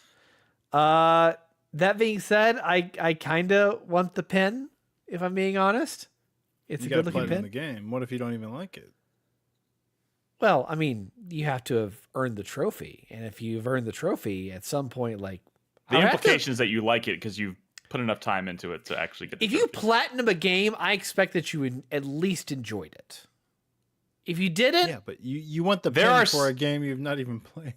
Whatever. There are some unhinged people out there who play games even if they hate them. There is a Sony Direct tomorrow, right? Yes. There is, which is 35 stealing minutes. my thunder a little bit. Stealing my thunder a little bit. Okay, well. Well, we could talk about it. It's my 4-player minute. I was going to talk about the fact that Sony has announced a state of play for tomorrow. I don't really have anything specific. I've seen some teases out there for or things. So I've heard rumors. Last week, Dust Golem said that we're going to be seeing Resident Evil this week, and this was before we knew about the state of play. It also kind of led people to think there would be a state of play, but he says it's going to be the reveal of Leon in the new Resident Evil game. Really? And he's pretty grizzled this time around. Pretty. Can we move past Leon? I'm done with Leon. No more Leon. Well, that's who it is. Bring back Sheva, for God's sakes. Bring back Jill. Bring back Rebecca. Bring back Rebecca. No, you guys are forget all Rebecca. Bring back Sheva. They're just costumes, dude. They're not even characters. Make them characters. Like, look, I am also maybe a little tired of Leon, but I don't care. Like, I don't care what dude or lady. Like, one, I'd prefer to play as a lady, and there's a lady in the game. But like, it doesn't really matter. It could be Chris or Leon or whoever the fuck. You're a gun in those games. You're a gun, and who gives a shit? I did see somebody in the the circle of games journalism saying that he's heard some rumblings about things that are going to be at the state of play, and there's one thing in particular that, if proves true, is something that's going to like blow his mind. I don't know what the fuck that is, but it got me thinking, like, what the fuck could that even actually be? Who is this person? I don't know. Yeah, like that was the vaguest of vague. I know. I'm trying to be vague. because I don't have specific. You're I'm trying just to saying, be vague to us. Oh, yeah. I mean, we know Soros. I think it was Paris. Soros. The Returnal follow up is going to be there. That's going to be there. They're going to do a 5-minute gameplay thing for that, which I'm excited about. Pretty hype. Yeah, I mean it's 35. It's a 35-minute direct state of play, so I'm not sure how much stuff is to really truly expect there. So but I think we could see like people probably aren't like necessarily like barking up this tree, but maybe they should be. I think like maybe even a tease for the next Final Fantasy VII. Maybe. Or like Kingdom Hearts 4. It, honestly, timing it right feels like to see Kingdom Hearts 4 again. I don't know. I mean, that's definitely possible. But I mean, it might just be like Wolverine or like a tease for Venom. I mean, there's stuff that we know is out there that makes sense for. Is Venom a project we know is happening or something? That's been rumored for a long time. It was not rumored. It was literally leaked. It was all part of the Insomniac leak. They're Insomniac working on like a Miles Morales type game, but with Venom. Well, they were also supposed to be doing, and we've seen footage of it, of a multiplayer Spider-Man title that got canceled. Yeah, it got canceled. But like, it's not a rumor. All that stuff was leaked. Anyways, it's always a fun day when something like a State of Play happens or a Nintendo Direct. So I'm excited. Not for anything in particular. I get excited. We'll see. And I now have a lot more free time on my hands for gaming.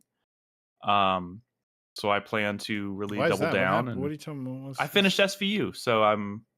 You're so silly. I got so much more free time. I'm not watching. I know, it's crazy. The longest show ever made. I do feel pretty proud of myself because I'm like, there's probably only like 5 people on the planet who have like seen every episode of the show and no one consumed in consecutive order the way you did. Like Law and Order is something you watch I'm proud when of it's it. just on. Not I gotta get to the next episode. What's gonna happen? I know. But I did it. I did something unique, and I think I did something to be proud of. So yeah, Stop it. I did it, guys. Everybody was saying I would never pull it off, but I did it. No, and let me tell you, it is weird watching a show where in like season 3 of the show they introduce this character who is a victim in an episode who's like 5 years old. See that same character return in the same show as an adult and then have a whole storyline and then like die in the course of the storyline in the same span. Like but like in real time. Like she was 5 when she was introduced and now she's an adult. This is Nick's boyhood. Nick's boyhood is Law and Order SVU. 12 years to make. Link later. It's It's funny, It's man. so I don't weird, know. dude. Like it is weird, but I had a good like time. literally the only person I know who watches as much Law and Order is my mother, my 70-year-old mother. But has she seen them consecutively? No, 'Cause no one I does have. that. No one does that. I have.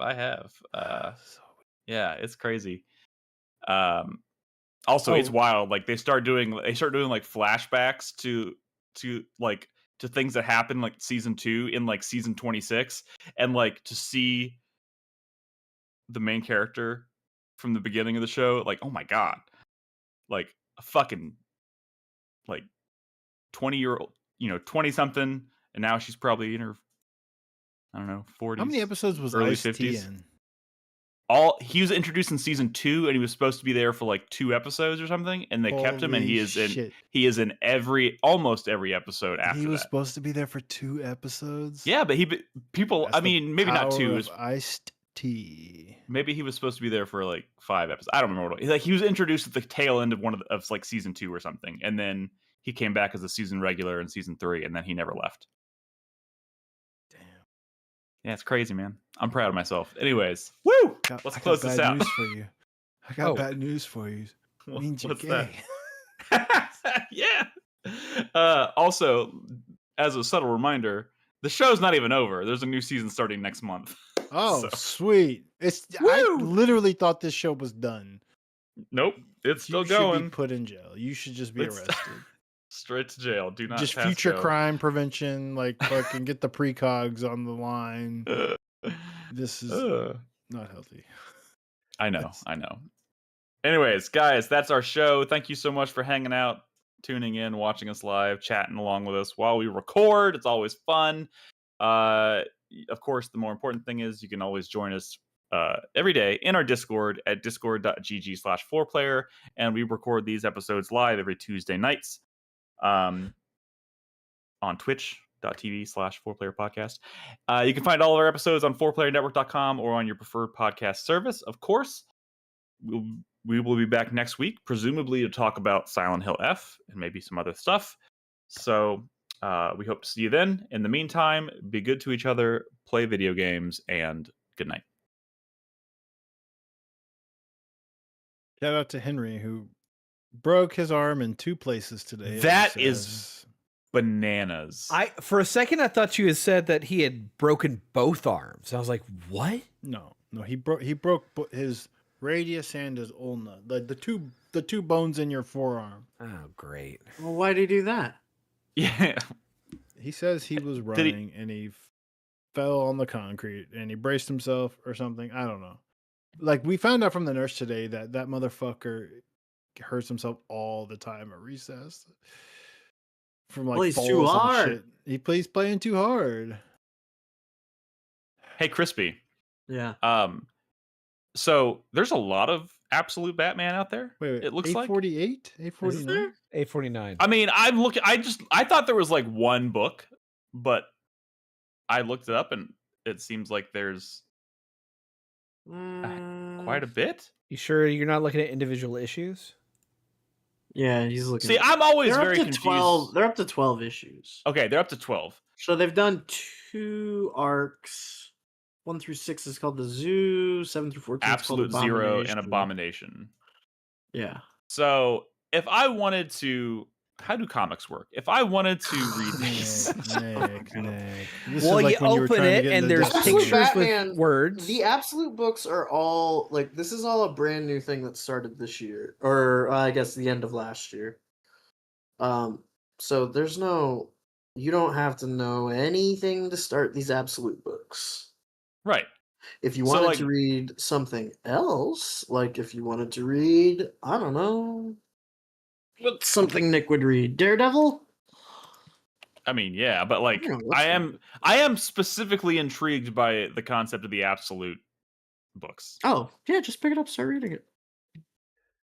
How? Is that what you're asking? How would I do that? Yeah, I guess. Where's the Are best we- place? Dragon's are we Lair? live? Is that? Dragon Slayer? Should I go to Dragon's Lair? Is that still a good You place to go? Yeah, if you're trying You probably to do don't need to drive to Dragon's Lair. It's Here, like probably have it at Barnes and Noble. Let me. Here, I got something for you, Nick. Yeah, you don't even have to have a physical comic book anymore, but Yeah, they actually don't do that. They don't do what? Oh, they do. I'm sorry, they do. I was just joking. There you go. What? Where am I looking? In the meetings channel. Oh. Go there. You can get comic books there. What? Cool. What the fuck did I just click Doesn't on? seem Oh like it's on the no. up and up, Crispy. You don't shut up. Like that's why I didn't say it out loud. Oh, well, that's shitty. What? RGT's still announcing things. They announced Yakuza 0 Director's Cut is coming to PS5, Steam, and Xbox. But there's no upgrade path. You have to pay for it. Yeah, Yakuza what? They What made you director's pay for like Yakuza 0 Director's Cut. what did they make you pay for in Yakuza? Like there's a whole fucking Director's mechanic in the Cut is already game. out. Yeah, Director's Cut's already out. on Steam only, or sorry, on Switch only. It's coming to everything else. Yeah, this is like a new version of the game. It even has English voice acting for the first time. Yeah, but I'm like, you have to pay for it again if you already own it. Yeah, that's not that crazy. Yeah, but like a $20, $30 upgrade path instead of $60. Yeah, but this is normal. I mean, did you not have to pay for Subsistence when Subsistence came out? It wasn't an upgrade. That was a new game.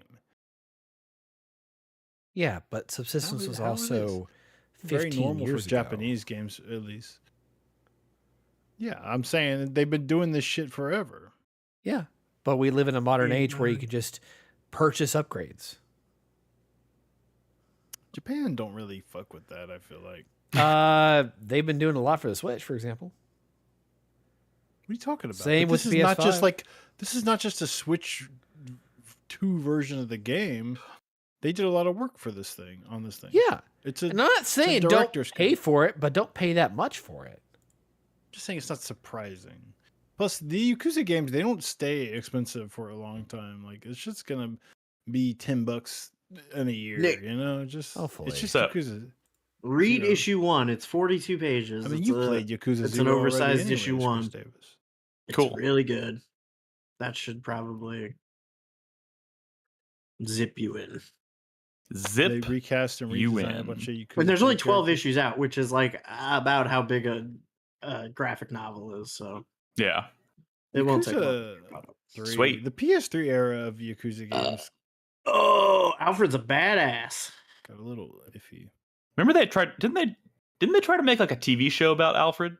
Yeah, They did. It's Pennyworth. called Pennyworth. But it's like about him When he was younger. during World War II or something. Yeah. Yeah. Yeah. When he was in the SAS. Maybe I need to finally watch The Batman. You haven't seen the Batman? I've thought about it.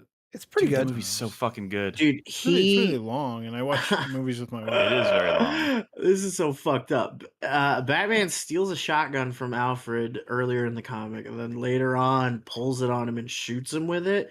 But he modified it to shoot a bunch of tiny batarangs. So then Alfred's just got like all these batarangs stuck in his face, like bleeding. It's fucked up. That's brutal. Instead of a cape, he's got these like just like long stretches of like torn cloth that have like meat hooks on the end of them, and like his ears are extra long and he can pull them off and they're like knives, so he just is like stabbing. Like he's extra brutal in Absolute Batman. It's fucked up. Hell Chris Davis, yeah. what is that shit all over your floor next to your cat thing? Here he Well, goes. Just little pieces If- of the cat thing? Yes, and if I were to turn around and look at it, would you disappear off camera and end the call? No, I'm genuinely curious. It looks really fucking messy back there, dude. Clean up after yourself. Clean your shit. She shreds that all the time. I have to vacuum weekly with it. Yeah, I know. Gross. Get her something else. I don't know. All right, She kids. loves cardboard. What can I say? She's a I'm fun gonna go read cat. comics. It's I'm still outta too bright here. in your room. Peace. Good night, everybody. It's Bye. too bright in Bye, your buddy. room, Crispy. I mean, Chris Davis, I feel like the backdrop is... It needs some work. I'm going to Just work on saying. it. All right, bye. Yeah.